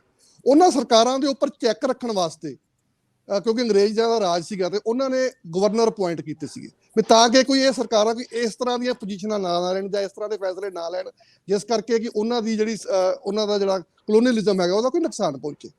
ਅਨਫੋਰਚੂਨੇਟਲੀ ਉਹ ਜਦੋਂ ਭਾਰਤ ਦਾ ਸੰਵਿਧਾਨ ਬਣਿਆ ਉਹਦੇ 'ਚ ਕੁਝ ਚੇਂਜਸ ਤਾਂ ਆਈਆਂ, ਪਰ ਜਿਹੜਾ ਇਹ ਗਵਰਨਰ ਵਾਲਾ ਅਹੁਦਾ ਹੈ ਤੇ ਜਿਹੜੀ ਉਹ ਲਗਾਤਾਰ ਉਸੇ ਤਰੀਕੇ ਦੇ ਨਾਲ ਹੀ 47 ਤੋਂ ਬਾਅਦ ਵੀ ਜਿਹੜਾ ਸੰਵਿਧਾਨ ਦੇ ਵਿੱਚ ਲਿਆਂਦਾ ਗਿਆ। 1935 ਦਾ ਐਕਟ ਜਿਹੜਾ ਹੈਗਾ ਕਾਫੀ ਹੱਦ ਤੱਕ ਮਤਲਬ ਉਹ ਸੰਵਿਧਾਨ ਦਾ ਪਾਰਟ ਹੈਗਾ। ਤੇ ਉਹਦੇ ਵਿੱਚ ਜਿਹੜੀ ਦੂਸਰੀ ਗੱਲ ਨਵੀਂ ਚੀਜ਼ ਜਿਹੜੀ 1950 ਤੋਂ ਬਾਅਦ 52 ਤੋਂ ਬਾਅਦ ਇਹ ਆ ਗਈ ਕਿ ਜੇ ਤਾਂ ਸੈਂਟਰ ਦੀ ਸਰਕਾਰ, ਜਿਵੇਂ ਹਮੀਰ ਸਿੰਘ ਉਹਨਾਂ ਨੇ ਕਿਹਾ ਕਿ ਜੇ ਤਾਂ ਸੈਂਟਰ ਦੀ ਸਰਕਾਰ ਤੇ ਰਾਜ ਦੀ ਸਰਕਾਰ ਸੇਮ ਹੈਗੀ ਆ ਫਿਰ ਤਾਂ ਕੋਈ ਵੱਡੀ ਜ਼ਿਆਦਾ ਪ੍ਰੋਬਲਮ ਨਹੀਂ ਸੀਗੀ। ਪਰ ਜਿਵੇਂ ਹੀ ਕੋਈ ਆਪੋਜੀਸ਼ਨ ਦੀ ਸਰਕਾਰ ਜਿਹੜੀ ਸਟੇਟ ਦੇ ਵਿੱਚ ਬਣਦੀ ਸੀਗੀ ਤੇ ਸੈਂਟਰ ਦੀ ਸਰਕਾਰ ਦੀ ਕੋਸ਼ਿਸ਼, ਖਾਸ ਕਰਕੇ ਜਦੋਂ ਆਪਾਂ ਪਹਿਲੇ ਕੁਝ ਸਾਲ ਵੇਖਦੇ ਹਾਂ 47 ਤੋਂ ਲੈ ਕੇ 84 ਤੱਕ ਕਾਂਗਰਸ ਦੀ ਡੋਮੀਨੈਂਸ ਵਾਲੀ ਜਿਹੜਾ ਵਨ ਪਾਰਟੀ ਸਟੇਟ ਮੰਨੀ ਜਾਂਦੀ ਹੈ, ਉਸ ਟਾਈਮ ਦੇ ਵਿੱਚ ਗਵਰਨਰ ਦੀ ਜਿਹੜੀ ਅਹੁਦੇ ਦੀ ਬਹੁਤ ਜ਼ਿਆਦਾ ਦੁਰਵਰਤੋਂ ਕੀਤੀ ਗਈ। ਖਾਸ ਕਰਕੇ ਜਿਹੜੇ ਪੋਲੀਟੀਕਲ ਬੰਦੇ ਉਹਨਾਂ ਨੂੰ ਗਵਰਨਰ ਬਣਾ ਕੇ ਆਪੋਜੀਸ਼ਨ ਦੀਆਂ ਸਟੇਟਾਂ ਦੇ ਵਿੱਚ ਭੇਜਿਆ ਜਾਂਦਾ ਸੀਗਾ ਤੇ ਉਹ ਫਿਰ ਲਗਾਤਾਰ ਉਹਨਾਂ ਸਟੇਟਾਂ ਦੇ ਵਿੱਚ ਦਖਲਅੰਦਾਜ਼ੀ ਕਰਦੇ ਸੀ। ਬਹੁਤ ਸਾਰੀਆਂ ਸਟੇਟਾਂ ਨੂੰ ਦੇ ਵਿੱਚ ਚੁਣੀਆਂ ਹੋਈਆਂ ਸਰਕਾਰਾਂ ਨੂੰ ਤੋੜਿਆ ਵੀ ਗਿਆ, ਆਪੋਜੀਸ਼ਨ ਦੀ ਸਰਕਾਰ ਵੀ ਭੰਗ ਕੀਤੀ ਗਈ ਤੇ ਉਹ ਉਸ ਤਰ੍ਹਾਂ ਦਾ ਜਿਹੜਾ ਕੰਮ ਹੈਗਾ ਕਾਫੀ ਹੱਦ ਤੱਕ ਚੱਲਿਆ। ਫਿਰ ਜਿਵੇਂ 99 ਤੋਂ ਬਾਅਦ ਇੱਕ ਤਰੀਕੇ ਦੇ ਨਾਲ ਕਿਸੇ ਵੀ ਇੱਕ ਸਰਕਾਰ, ਇੱਕ ਪਾਰਟੀ ਦੀ ਜਿਹੜੀ ਡੋਮੀਨੈਂਸ ਵਾਲੀ ਸਰਕਾਰ ਜਿਹੜੀ ਨਹੀਂ ਬਣਨੀ ਸੀ, ਜਿਹੜਾ ਅਗਲੇ 20-22 ਸਾਲ ਸੀਗੇ ਉਦੋਂ ਸੈਂਟਰ ਦੇ ਵਿੱਚ ਜਿਹੜੀਆਂ ਹੈਗੀਆਂ ਸੀ ਮਿਲੀਆਂ ਜੁਲੀਆਂ ਸਰਕਾਰਾਂ ਬਣਦੀਆਂ ਸੀਗੀਆਂ, ਚਾਹੇ ਉਹ ਯੂਪੀ ਦੀ ਸਰਕਾਰ ਸੀ ਜਾਂ ਉਸ ਤੋਂ ਪਹਿਲਾਂ। ਉਹ ਸਾਰੀਆਂ ਪ੍ਰੋਬਲਮਾਂ ਦੇ ਉਸ ਟਾਈਮ ਦੇ ਵਿੱਚ ਜਿਹੜੀਆਂ ਹੈਗਾ ਇਹ ਗਵਰਨਰ ਦਾ ਜਿਹੜਾ ਅਹੁਦਾ ਹੈਗਾ ਉਹਦੀ ਦੁਰਵਰਤੋਂ ਉਸ ਕੰਪੈਰੀਟਿਵਲੀ ਨਹੀਂ ਹੋਈ। 356 ਜਿਹੜਾ ਹੈਗਾ ਉਹ ਲੱਗਣੋਂ ਘਟ ਗਿਆ। ਜਦ ਉਸ ਤੋਂ ਬਾਅਦ ਸੁਪਰੀਮ ਕੋਰਟ ਦੀਆਂ ਵੀ ਕੁਝ ਇਸ ਤਰੀਕੇ ਦੇ ਨਾਲ ਜਿਹੜੇ ਫੈਸਲੇ ਆਏ ਹੈਗੇ ਆ, ਖਾਸ ਕਰਕੇ ਬੰਬਈ ਵਾਲੀ ਜਿਹੜੀ ਇੱਕ ਜੱਜਮੈਂਟ ਸੀਗੀ ਜਿਸ ਦੇ ਨਾਲ ਇੱਕ ਤਰ੍ਹਾਂ ਦਾ 356 ਦੀ ਦੁਰਵਰਤੋਂ ਤਾਂ ਜਿਹੜੀ ਹੈਗੀ ਆ ਉਹ ਕਾਫੀ ਹੱਦ ਤੱਕ ਘਟ ਗਈ। ਪਰ ਜਿਵੇਂ ਹੀ 2014 ਤੋਂ ਬਾਅਦ ਇੱਕ ਸੈਂਟਰ ਦੇ ਵਿੱਚ ਪਾਵਰਫੁਲ ਸਰਕਾਰ ਆ ਜਿਹੜੀ ਭਾਜਪਾ ਦੀ ਸਰਕਾਰ ਆ, ਜਿਹਨੂੰ ਮੋਦੀ ਸਰਕਾਰ ਵੀ ਕਿਹਾ ਜਾਂਦਾ, ਇਹ ਜਦੋਂ ਆਈ ਆ ਇਸ ਦੇ ਨਾਲ ਹੀ ਇਹ ਜਿਹੜਾ ਹੈਗਾ ਗਵਰਨਰ ਦੀ ਜਿਹੜੀ ਅਹੁਦੇ ਦੀ ਦੁਬਾਰਾ ਫਿਰ ਇੱਕ ਦੁਰਵਰਤੋਂ ਜਿਹੜੀ ਹੈਗੀ ਉਹ ਲਗਾਤਾਰ ਵੱਧ ਰਹੀ ਹੈਗੀ ਹੈ। ਐਂਡ ਖਾਸ ਕਰਕੇ ਜਿਵੇਂ ਭਾਜਪਾ ਕਹਿ ਰਹੀ ਆ, ਉਹਨਾਂ ਦਾ ਇੱਕ ਜਿਹੜਾ ਮੋਟੋ ਹੀ ਆ ਡਬਲ ਇੰਜਨ ਦੀ ਸਰਕਾਰ, ਇਹ ਜਿਹੜੀ ਹਰ ਥਾਂ ਤੇ ਜਾ ਕੇ ਜਦੋਂ ਵੀ ਇਲੈਕਸ਼ਨ ਲੜਦੇ ਆ ਤੇ ਲੋਕਾਂ ਨੂੰ ਇਹ ਕਹਿੰਦੇ ਕਿ ਡਬਲ ਇੰਜਨ ਦੀ ਜੇ ਸਰਕਾਰ ਆਊਗੀ, ਸੈਂਟਰ ਤੇ ਵੀ ਸਾਡੀ ਸਰਕਾਰ ਹੋਵੇ ਤੇ ਆਪਣੀ ਸਟੇਟ ਦੇ ਵਿੱਚ ਵੀ ਸਾਡੀ ਸਰਕਾਰ ਹੋਵੇ ਤੇ ਜ਼ਿਆਦਾ ਡਿਵੈਲਪਮੈਂਟ ਹੋ ਸਕਦੀ ਆ। ਇੱਕ ਤਰੀਕੇ ਦੇ ਨਾਲ ਲੋਕਾਂ ਨੂੰ ਇਹੀ ਇਸ਼ਾਰਾ ਕੀਤਾ ਜਾਂਦਾ ਕਿ ਜਾਂ ਤਾਂ ਸਟੇਟ ਦੇ ਵਿੱਚ ਸਾਡੀ ਸਰਕਾਰ ਬਣਾ ਦਿਓ, ਜੇ ਤੁਸੀਂ ਨਹੀਂ ਬਣਾਓਗੇ ਤੇ ਅਸੀਂ ਫਿਰ ਤੁਹਾਡਾ ਵਿਕਾਸ ਨਹੀਂ ਹੋਣ ਦੇਵਾਂਗੇ ਜਾਂ ਤੁਹਾਡੇ ਖਿਲਾਫ ਵਿਤਕਰਾ ਕਰਾਂਗੇ। ਮੈਨੂੰ ਲੱਗਦਾ ਕਿ ਉਹ ਇਲੈਕਸ਼ਨ ਕੰਪੇਨ ਦੇ ਵਿੱਚ ਹੀ ਉਹ ਉਸ ਚੀਜ਼ ਨੂੰ ਦੱਸ ਦਿੰਦੇ ਆ। ਤੇ ਜਿਵੇਂ ਹੁਣ ਜਗਤਾਰ ਜੀ ਉਹਨਾਂ ਨੇ ਕਿਹਾ ਕਿ ਬਿਲਕੁਲ ਐ ਲੱਗ ਰਿਹਾ ਕਿ ਜਿਹੜੇ ਗਵਰਨਰ ਆ, ਜਿਨ੍ਹਾਂ ਤੋਂ ਸੰਵਿਧਾਨਕ ਤੌਰ ਤੇ ਤਾਂ ਇਹ ਮੰਨਿਆ ਜਾਂਦਾ ਕਿ ਉਹਨਾਂ ਦਾ ਕੰਮ ਇੱਕ ਅੰਪਾਇਰ ਵਾਂਗੂ ਆ, ਇੱਕ ਰੈਫਰੀ ਵਾਂਗੂ ਆ, ਜਿਹੜੇ ਨਿਊਟਰਲ ਹੋਣਗੇ, ਪਰ ਉਹ ਲੱਗਦਾ ਕਿ ਹਾਕੀ ਫੜ ਕੇ ਆਪ ਹੀ ਮਤਲਬ ਇੱਕ ਜਿਹੜੀ ਹੈਗੀ ਇੱਕ ਧਿਰ ਹੈਗੀ ਆ ਉਹਦੇ ਨਾਲ ਉਹਨਾਂ ਦੇ ਪਲੇਅਰ ਵਾਂਗੂ ਖੇਡ ਰਹੇ ਹਨ। ਹੁਣ ਇਸੇ ਮਾਮਲੇ ਨੂੰ ਸਰਦਾਰ ਹਮੀਰ ਸਿੰਘ ਜੀ ਜਿਵੇਂ ਇਹਨਾਂ ਨੇ ਉਠਾਤਾ ਹੈ ਕਿ ਆਮ ਤੌਰ ਤੇ ਕਿਹਾ ਜਾਂਦਾ ਕਿ ਤੁਹਾਡਾ ਵਿਕਾਸ ਰੁਕ ਜੂ ਜਾਂ ਵਿਕਾਸ ਬਿਹਤਰ ਹੋ ਜੂ ਜੇ ਡਬਲ ਇੰਜਣ ਉੱਤੇ ਥੱਲੇ ਇੱਕੋ ਸਰਕਾਰ ਹੋਊਗੀ, ਤੇ ਇਹ ਕੋਈ ਲੁਕਵੇਂ ਰੂਪ ਚ ਨਹੀਂ ਕਿਹਾ ਜਾਂਦਾ, ਇਹ ਤਾਂ ਐਲਾਨੀਆਂ ਹੀ ਕਿਹਾ ਜਾ ਰਿਹਾ। ਤੇ ਇਸ ਗੱਲ ਦੀਆਂ ਉਦਾਹਰਨਾਂ ਵੀ ਮੌਜੂਦ ਨੇ ਕਿ ਜਿਹੜੀਆਂ ਵਿਰੋਧੀ ਸਰਕਾਰਾਂ ਉਹਨਾਂ ਨੂੰ ਪੈਸੇ ਦੇਣ ਲੱਗਿਆ, ਭਾਵੇਂ ਸਾਡੇ ਪੰਜਾਬ ਦਾ ਹੀ ਰੂਰਲ ਡਿਵੈਲਪਮੈਂਟ ਫੰਡ ਹੈ ਜਾਂ ਕੋਈ ਹੋਰ ਮਾਮਲੇ ਆ, ਉਹਨਾਂ ਨੂੰ ਥੋੜਾ ਜਿਹਾ ਝਕਾਨੀ ਜੀ ਦੇ ਕੇ ਕਦੇ ਇੱਧਰ ਕਦੇ ਉੱਧਰ। ਅੱਛਾ, ਮੈਂ ਇਹਦੇ ਵਿੱਚ ਹੁਣ ਇਹ ਦੂਜੇ ਰਾਊਂਡ 'ਚ ਇਹੀ ਗੱਲ ਲੈ ਕੇ ਆਉਣਾ ਚਾਹੁੰਦਾ ਕਿ ਕੱਲ ਸਾਡੇ ਵਿੱਤ ਮੰਤਰੀ ਕਹਿੰਦੇ ਹਰਪਾਲ ਸਿੰਘ ਚੀਮਾ ਕਿ ਪੰਜਾਬ ਤਾਂ ਹੁਣ ਮੈਟਰ ਹੀ ਨਹੀਂ ਕਰਦਾ ਕੇਂਦਰ ਲਈ, ਔਰ ਇਹ ਦੋਸ਼ ਪਹਿਲੀਆਂ ਸਾਰੀਆਂ ਸਰਕਾਰਾਂ ਵੀ ਲਾਉਂਦੀਆਂ ਰਹੀਆਂ ਨੇ। ਹੁਣ ਕੱਲ ਮੁੱਖ ਮੰਤਰੀ ਅੱਗ ਬਬੂਲਾ ਹੋਏ ਸੀ ਬਜਟ ਤੋਂ ਬਾਅਦ, ਤੇ ਸਾਡੀਆਂ ਕਿਸਾਨ ਜਥੇਬੰਦੀਆਂ ਦੇ ਸਾਰੇ ਹੀ ਆਗੂ ਕਹਿ ਰਹੇ ਆ ਕਿ ਇਹ ਬਜਟ ਪੰਜਾਬ ਦੇ ਹੱਕ 'ਚ ਹੈ ਨਹੀਂ, ਕਿਸਾਨੀ ਦੇ ਹੱਕ 'ਚ ਹੈ ਨਹੀਂ। ਹੁਣ ਮੈਂ ਸਿਰਫ ਇਹਨੂੰ ਇਸ ਫੈਡਰਲ ਸੰਘੀ ਢਾਂਚੇ ਦੀ ਖੂਬਸੂਰਤੀ ਦੇ ਦਿਵਾਲੇ ਲੈ ਕੇ ਆਉਣਾ ਚਾਹੁੰਦਾ ਹੈ ਕਿ ਕੀ ਅਜੇ ਵੀ ਕੇਂਦਰ ਸਮਰੱਥ ਹੈ ਕਿ ਉਹ ਰਾਜਾਂ ਲਈ ਹੱਥ ਘੁੱਟ ਲਵੇ? GST ਲਾਗੂ ਹੋਣ ਤੋਂ ਬਾਅਦ ਕੇਂਦਰ ਕੋਲ ਕੁਝ ਇੰਨਾ ਕੁ ਬਚਿਆ ਕਿ ਉਹ ਰਾਜਾਂ ਲਈ ਕੋਈ ਬਜਟ ਐਲੋਕੇਟ ਕਰ ਸਕੇ, ਬਜਟ ਵਿੱਚ ਕੋਈ ਇੰਨੇ ਪੈਸੇ ਐਲੋਕੇਟ ਕਰ ਸਕੇ ਵੀ ਇਹਨੂੰ ਇਸ ਖੇਤਰ ਲਈ ਇੰਨੇ ਦੇ ਦੇਾਂਗੇ? ਇਹ ਸਵਾਲ ਇਸ ਕਰਕੇ ਵੀ ਵੱਡਾ ਹੋ ਜਾਂਦਾ ਕਿ ਸਾਡੀ ਹਮੇਸ਼ਾ ਰੌਲਾ ਇਸ ਗੱਲ ਦਾ ਰਿਹਾ ਕਿ ਸਾਡਾ ਜਿਹੜਾ ਕਰਜ਼ਾ ਹੀ ਥੋੜਾ ਮਾਫ ਕਰ ਦੇਣ, ਸਾਡੇ ਕਰਜ਼ੇ ਦਾ ਬੋਝ ਉਤਾਰ ਦੇਣ। ਤੇ ਦੂਜੇ ਬੰਨੇ ਰੌਲਾ ਪੈਂਦਾ ਕਿ ਬਾਕੀ ਸਟੇਟਾਂ ਤੇ ਕਿਹੜਾ ਕਰਜ਼ਾ ਹੈ ਨਹੀਂ। ਸੋ ਇਹ ਟੋਟਲ ਸਿਆਸੀ ਸਟੇਟਮੈਂਟ ਹੈ ਜਾਂ ਫੈਡਰਲ ਖੂਬਸੂਰਤੀ ਮਰ ਰਹੀ ਆ। ਕੇਂਦਰ ਜਾਣਬੁੱਝ ਕੇ ਰਾਜਾਂ ਦੀ ਸੰਘੀ ਘੁੱਟ ਰਿਹਾ। ਸੰਘੀ ਢਾਂਚੇ ਦੇ ਤਹਿਸ ਨਹਿਸ ਹੋ ਜਾਣ ਦੀ ਇਹ ਪ੍ਰਕਿਰਿਆ ਨੂੰ ਆਪਾਂ ਕਦੋਂ ਤੱਕ ਸੰਪੂਰਨ ਹੁੰਦੀ ਵੇਖਦੇ ਹਾਂ ਜੇ ਇੰਜ ਹੋਵੇ ਤਾਂ? ਜਿਹੜਾ ਫਾਰਮ ਸੈਕਟਰ ਹੈ ਨਾ, ਇਹ ਦੇਖੋ ਬੜੀ ਸਿੱਧੀ ਜੀ ਗੱਲ ਹੈ ਕਿ ਇਸ ਬਜਟ ਦੇ ਵਿੱਚ ਫਾਰਮ ਸੈਕਟਰ ਨੂੰ ਵਰਚੁਅਲੀ ਇਗਨੋਰ ਕੀਤਾ ਗਿਆ ਹੈ। ਪੰਜਾਬ ਹਿੰਦੁਸਤਾਨ ਦੀ ਸਭ ਤੋਂ ਐਡਵਾਂਸ ਸਟੇਟ ਹੈ ਫਾਰਮ ਸੈਕਟਰ ਦੇ ਸੰਦਰਭ ਦੇ ਵਿੱਚ। ਸੋ ਇਸ ਕਰਕੇ ਇਹ ਸਭ ਤੋਂ ਜ਼ਿਆਦਾ ਹਿੱਟ ਹੁੰਦੇ। ਇੱਕ ਤਾਂ ਸੈਂਟਰਲ ਫੰਡ ਆਟੋਮੈਟਿਕਲੀ ਜਿਹੜੇ ਕੇਂਦਰ ਦੀ ਸਕੀਮ ਹੈ ਉਹ ਸਾਰਿਆਂ ਦੇ ਆਉਂਦੇ ਹੈ। ਇਸ਼ੂ ਹੈ ਕਿ ਪੰਜਾਬ ਨੇ ਪ੍ਰੋਜੈਕਟ ਕਿਹੜੇ ਕਿਹੜੇ ਸਬਮਿਟ ਕੀਤੇ ਸੀ ਖਾਸ। ਮਤਲਬ ਮੈਂ ਇੱਕ ਐਗਜ਼ਾਮਪਲ ਦਿੰਦਾ, ਆਪਾਂ ਬਹੁਤ ਚਿਰ ਤੋਂ ਮੰਗ ਉੱਠਦੀ ਆ ਰਹੀ ਹੈ ਕਿ ਚੰਡੀਗੜ੍ਹ ਰਾਜਪੁਰਾ ਰੇਲ ਲਿੰਕ ਬਣਾਇਆ ਜਾਵੇ। ਅਕਾਲੀ ਸਰਕਾਰ ਵੇਲੇ ਤਾਂ ਕਿਸੇ ਨੇ ਡਿਮਾਂਡ ਹੀ ਨਹੀਂ ਕੀਤੀ, ਬਾਅਦ ਚ ਹੁੰਦੀ ਰਹੀ ਹੈ, ਹੁਣ ਵੀ ਹੈ। ਇੱਕ ਛੋਟਾ ਜਿਹਾ ਰੇਲ ਲਿੰਕ ਲੈ ਦੇ ਕਿ ਉਹ ਸਾਰੀ 18 ਕਿਲੋਮੀਟਰ ਦੇ ਰੇਲਵੇ ਲਾਈਨ ਬਣਨੀ ਹੈ। ਇਹੋ ਜਿਹੇ ਪ੍ਰੋਜੈਕਟ ਵੀ ਜੇ ਪੰਜਾਬ ਨੂੰ ਨਹੀਂ ਦੇਣੇ ਇਸ ਬਜਟ ਦੇ ਵਿੱਚ, ਤੇ ਇਸ ਤੋਂ ਵੱਡੀ ਐਗਜ਼ਾਮਪਲ ਡਿਸਕ੍ਰਿਮੀਨੇਸ਼ਨ ਦੀ ਹੋਰ ਕੀ ਹੋ ਸਕਦੀ ਹੈ। ਮੈਂ ਸਿਰਫ ਇੱਕ ਐਗਜ਼ਾਮਪਲ ਦਿੱਤੀ ਹੈ ਜੀ। ਇੱਕ ਪਹਿਲੂ ਹੋਰ ਵੀ ਹੈ ਰੰਧਾਵਾ ਜੀ, ਇਸ ਪੰਜਾਬ ਸਰਕਾਰ ਕਈ ਵਾਰੀ ਆਪਣੇ ਜਿਹੜੇ ਫੰਡ ਇਹਨਾਂ ਨੂੰ ਐਲੋਕੇਟ ਕਰਦੀ ਹੈ ਸੈਂਟਰ ਗਵਰਨਮੈਂਟ, ਉਹ ਚੱਕ ਹੀ ਨਹੀਂ ਸਕਦੀ ਕਿਉਂਕਿ ਇਹਨਾਂ ਨੇ ਜਿਹੜੀ ਆਪਣੀ ਕੰਟਰੀਬਿਊਸ਼ਨ ਪਾਉਣੀ ਹੁੰਦੀ ਹੈ ਇਹਨਾਂ ਤੋਂ ਉਹ ਵੀ ਨਹੀਂ ਹੁੰਦੀ। ਸੋ ਇਹਨਾਂ ਨੂੰ ਵੀ ਅੰਦਰ ਝਾਤੀ ਮਾਰਨੀ ਚਾਹੀਦੀ ਹੈ ਸਿਰਫ ਕੇਂਦਰ ਤੇ ਤਵਾ ਲਾਉਣ ਤੋਂ ਬਿਨਾਂ। ਮੈਚਿੰਗ ਗ੍ਰਾਂਟ ਵਾਕਈ ਮੈਚਿੰਗ ਗ੍ਰਾਂਟ ਬਹੁਤ ਵਾਰੀ ਨਹੀਂ ਦਿੱਤੀ ਜਾਂਦੀ। ਮੈਂ ਤੁਹਾਡੇ ਵੱਲ ਆਉਣਾ ਹੈ, ਆਪਾਂ ਸਰਦਾਰ ਹਮੀਰ ਸਿੰਘ ਹੋਰਾਂ ਨੂੰ ਇਸ ਮਾਮਲੇ 'ਚ ਜ਼ਰੂਰ ਸ਼ਾਮਲ ਕਰ ਲਈਏ। ਇਹਨਾਂ ਦੀ ਕੁਝ ਸਟੱਡੀ ਵੀ ਹੈ, ਥੋੜਾ ਆਊਟਲਾਈਨ ਦੇ ਦੇਣਗੇ ਮੈਨੂੰ। ਸਰਦਾਰ ਹਮੀਰ ਸਿੰਘ ਜੀ, ਇਹ ਸਮਝਣਾ ਬੜਾ ਜ਼ਰੂਰੀ ਆ ਕਿ ਕੇਂਦਰ ਅਜੇ ਵੀ ਉਹਨਾਂ ਪਾਵਰਫੁਲ ਆ ਬਜਟ ਦੇ ਵਿੱਚ ਸਟੇਟਾਂ ਲਈ ਅਨਾਉਂਸਮੈਂਟ ਕਰਨ ਲਈ, ਕਿਉਂਕਿ ਹੁਣ ਕਾਫੀ ਕੁਝ ਬਦਲ ਚੁੱਕਿਆ। ਔਰ ਮੈਂ ਸਮਝਣਾ ਚਾਹੁੰਦਾ ਹੈ ਕਿ ਦਰਅਸਲ ਜਿਹੜੇ ਰੋਸੇ ਨੇ, ਸ਼ਿਕਵੇ ਨੇ, ਗਿਲੇ ਨੇ ਇਕੱਲੇ ਪੰਜਾਬ ਦੇ ਆ ਜਾਂ ਕੰਪੈਰੀਜ਼ਨ ਦੇ ਵਿੱਚ ਬਾਕੀ ਸਟੇਟਾਂ ਵੀ ਰੋ ਰਹੀਆਂ ਵੀ ਸਾਨੂੰ ਤੁਸੀਂ ਕੁਝ ਨਹੀਂ ਦੇ ਰਹੇ। ਮੈਨੂੰ ਲੱਗਦਾ ਇਹ ਚੁਣਾਵੀ ਨਜ਼ਰੀਏ ਨਾਲ ਬਜਟ ਵਿੱਚ ਜ਼ਿਆਦਾ ਫੈਸਲੇ ਕੀਤੇ ਜਾਂਦੇ ਕਿ ਕਿਸੇ ਸਟੇਟ ਦੇ ਵਿੱਚ ਕੋਈ ਅਗਲੀ ਇਲੈਕਸ਼ਨ ਆਉਣ ਵਾਲੀ, ਕਿ ਕੁਝ ਥੋੜਾ ਜਿਹਾ ਕਲੀਅਰ ਕਰ ਦਿਓ ਚੀਜ਼ਾਂ ਨੂੰ ਤਾਂ ਕਿ ਇਹ ਸੈਕੰਡ ਰਾਉਂਡ ਕੰਪਲੀਟ ਹੋ ਜੇ। ਬਿਲਕੁਲ, ਕੇਂਦਰ ਹੁਣ ਤਾਂ ਸਗੋਂ ਜ਼ਿਆਦਾ ਤਾਕਤਵਰ ਬਣਦਾ ਜਾ ਰਿਹਾ ਲਗਾਤਾਰ। ਵੈਸੇ ਮੈਂ ਗੱਲ ਕਰਦਾ ਕਿ ਕਨਸਟੀਟਿਊਸ਼ਨ ਜਦੋਂ ਤੋਂ ਬਣਿਆ ਹੈ ਉਹੀ ਸੈਂਟਰਲਾਈਜ਼ਡ, ਸਾਡੇ ਫੈਡਰਲ ਰੀਅਲ ਫੈਡਰਲ ਸਟਰਕਚਰ ਕਦੇ ਬਣੀ ਸੀ, ਸ਼ੁਰੂ ਚ ਬਣੀ ਸੀ। ਸਾਡਾ ਯੂਨਿਟਰੀ ਪੈਟਰਨ ਆਫ ਫੈਡਰਲਿਜ਼ਮ ਹੈ ਕਨਸਟੀਟਿਊਸ਼ਨ ਦੇ ਵਿੱਚ। ਰਾਜਾਂ ਨੂੰ ਬਹੁਤ ਥੋੜੇ ਅਧਿਕਾਰ ਨੇ। ਦੁਨੀਆ 'ਚ ਜਿੱਥੇ ਫੈਡਰਲ ਸਟਰਕਚਰ ਰੀਅਲੀ ਹੈ ਉੱਥੇ ਕਈ ਬਖਰੇਵੇਂ ਨੇ, ਉੱਥੇ ਸਾਰੀਆਂ ਰੈਜੀਡਲੀ ਪਾਵਰ ਜ ਸਟੇਟਾਂ ਕੋਲ ਨੇ, ਟੈਕਸ ਵੱਧ ਤੋਂ ਵੱਧ ਲਾਉਣ ਦੀਆਂ ਪਾਵਰ ਚ ਸਟੇਟਾਂ ਕੋਲ ਨੇ, ਬੜਿਆ ਕੁਛ ਹੈ ਉਸ ਮਾਮਲੇ ਦੇ ਵਿੱਚ। ਪਰ ਜੇਕਰ ਇਹ ਦੇਖੀਏ ਕਿ ਸੈਂਟਰਲਾਈਜ਼ ਕਿਵੇਂ ਹੋਇਆ ਹੈ, 76 ਦੇ ਤੱਕ ਸਾਡੀ ਐਜੂਕੇਸ਼ਨ ਜਿਹੜੀ ਹੈ ਪੂਰਾ ਸਟੇਟ ਸਬਜੈਕਟ ਸੀ। ਐਮਰਜੈਂਸੀ ਦੌਰਾਨ ਉਹ ਸਾਂਝੀ ਸੂਚੀ ਚ ਲੈ ਗਏ, ਕਦੇ ਪਾਣੀ ਸਾਂਝੀ ਸੂਚੀ ਚ ਲੈ ਗਏ, ਕਦੇ ਹੈਲਥ ਸਾਂਝੀ ਸੂਚੀ। ਜਿਹੜੀ ਚੀਜ਼ ਸਾਂਝੀ ਸੂਚੀ ਚਲੀ ਗਈ, ਜਦੋਂ ਸਟੇਟ ਤੇ ਕੇਂਦਰ ਦਾ ਟਕਰਾਅ ਆਏਗਾ ਤਾਂ ਕੇਂਦਰ ਦੀ ਮੰਨੀ ਜਾਂਦੀ ਹੈ ਉੱਥੇ, ਸਟੇਟ ਦੀ ਨਹੀਂ ਮੰਨੀ ਜਾਂਦੀ ਉੱਥੇ ਉਸ ਮਾਮਲੇ ਦੇ ਵਿੱਚ। ਔਰ ਤੁਸੀਂ ਰਾਜਾਂ ਨੂੰ ਰਿਡਿਊਸ ਕੀਤਾ। ਜਦੋਂ ਦਾ ਜੀਐਸਟੀ ਆ ਗਿਆ 2018 ਤੋਂ ਬਾਅਦ, ਜੀਐਸਟੀ ਦੇ ਨਾਲ ਤਾਂ ਵੈਸੇ ਸਟੇਟ ਕੇਂਦਰ ਡੋਮੀਨੇਟ ਕਰ ਗਿਆ। ਕੇਂਦਰ ਨੇ ਕਿਹਾ ਸੀ ਕਿ ਜੇ ਤੁਹਾਨੂੰ ਘੱਟ ਹੋਏਗਾ ਰੈਵਨਿਊ, 14% ਦੀ ਦਰ ਤੇ ਨਹੀਂ ਵਧੇਗਾ ਤਾਂ ਅਸੀਂ ਦੇਾਂਗੇ। ਉਹ 2022 ਦੇ ਵਿੱਚ ਖਤਮ ਹੋ ਗਿਆ। 22 ਵਾਲਾ ਵੀ ਨਹੀਂ ਦਿੱਤਾ, 23 ਵਾਲਾ। ਉਹ ਕਹਿੰਦੇ ਤੁਹਾਨੂੰ ਅਸੀਂ ਲੋਨ ਦੇਤਾ 50 ਸਾਲਾਂ ਬਿਨਾਂ ਵਿਆਜ ਲੋਨ ਦਵਾ ਦਿੰਦੇ ਆ। ਲੋਨ ਦੇ ਨਾਲ ਸ਼ਰਤਾਂ ਜੋੜਤੀਆਂ। ਸ਼ਰਤਾਂ ਕਿਹੜੀਆਂ ਜੋੜਤੀਆਂ ਕਿ ਪਾਵਰ ਰਿਫਾਰਮ ਕਰਨੇ ਪੈਣਗੇ ਔਰ ਬਾਕੀ ਮਿਊਨਿਸਪਲ ਕਮੇਟੀਆਂ ਦੇ ਵਿੱਚ ਰਿਫਾਰਮ ਕਰਨੇ ਪੈਣਗੇ। ਤੁਸੀਂ ਬਾਂਹ ਮਰੋੜ ਰਹੇ ਹੋ ਉਹਨਾਂ ਤੇ ਕਿ ਤੁਸੀਂ ਟੈਕਸ ਲਾਓ ਆਪਣੇ ਲੋਕਾਂ ਤੇ ਡਾਇਰੈਕਟਲੀ, ਨਹੀਂ ਤੁਹਾਨੂੰ ਉਹ ਲੋਨ ਵੀ ਨਹੀਂ ਮਿਲੇਗਾ। ਉਹ ਵੀ ਕਿਸੇ ਵੀ ਰੂਪ ਵਿੱਚ ਇਹ ਬਜਟ ਐਤਕੀ ਦੇ ਬਜਟ ਦਾ ਸੈਟਅਪ ਹੈ। ਔਰ ਫਿਰ ਇਹਦੇ ਨਾਲ ਦੀ ਨਾਲ ਇਹ ਹੈ ਕਿ ਤੁਸੀਂ ਇਹ ਕਰਦੇ ਹੋ ਕਿ ਤੁਹਾਡੇ ਕੋਲ ਜਿਹੜੇ ਜੀਐਸਟੀ ਤੋਂ ਬਾਹਰ ਰਹਿ ਗਿਆ ਕੰਮ, ਔਰ ਬਾਹਰ ਰਹਿ ਗਿਆ ਤੁਹਾਡੇ ਕੋਲ ਡੀਜ਼ਲ, ਪੈਟਰੋਲ, ਗੈਸਾਂ। ਉੱਥੇ ਕਨਸਟੀਟਿਊਸ਼ਨਲੀ ਇਹ ਹੈ ਕਿ ਜਿਹੜਾ ਵੀ ਟੈਕਸ ਕੇਂਦਰ ਲਾਉਂਦਾ ਉਹਦਾ 41% ਸ਼ੇਅਰ ਰਾਜਾਂ 'ਚ ਵੰਡਿਆ ਜਾਣਾ।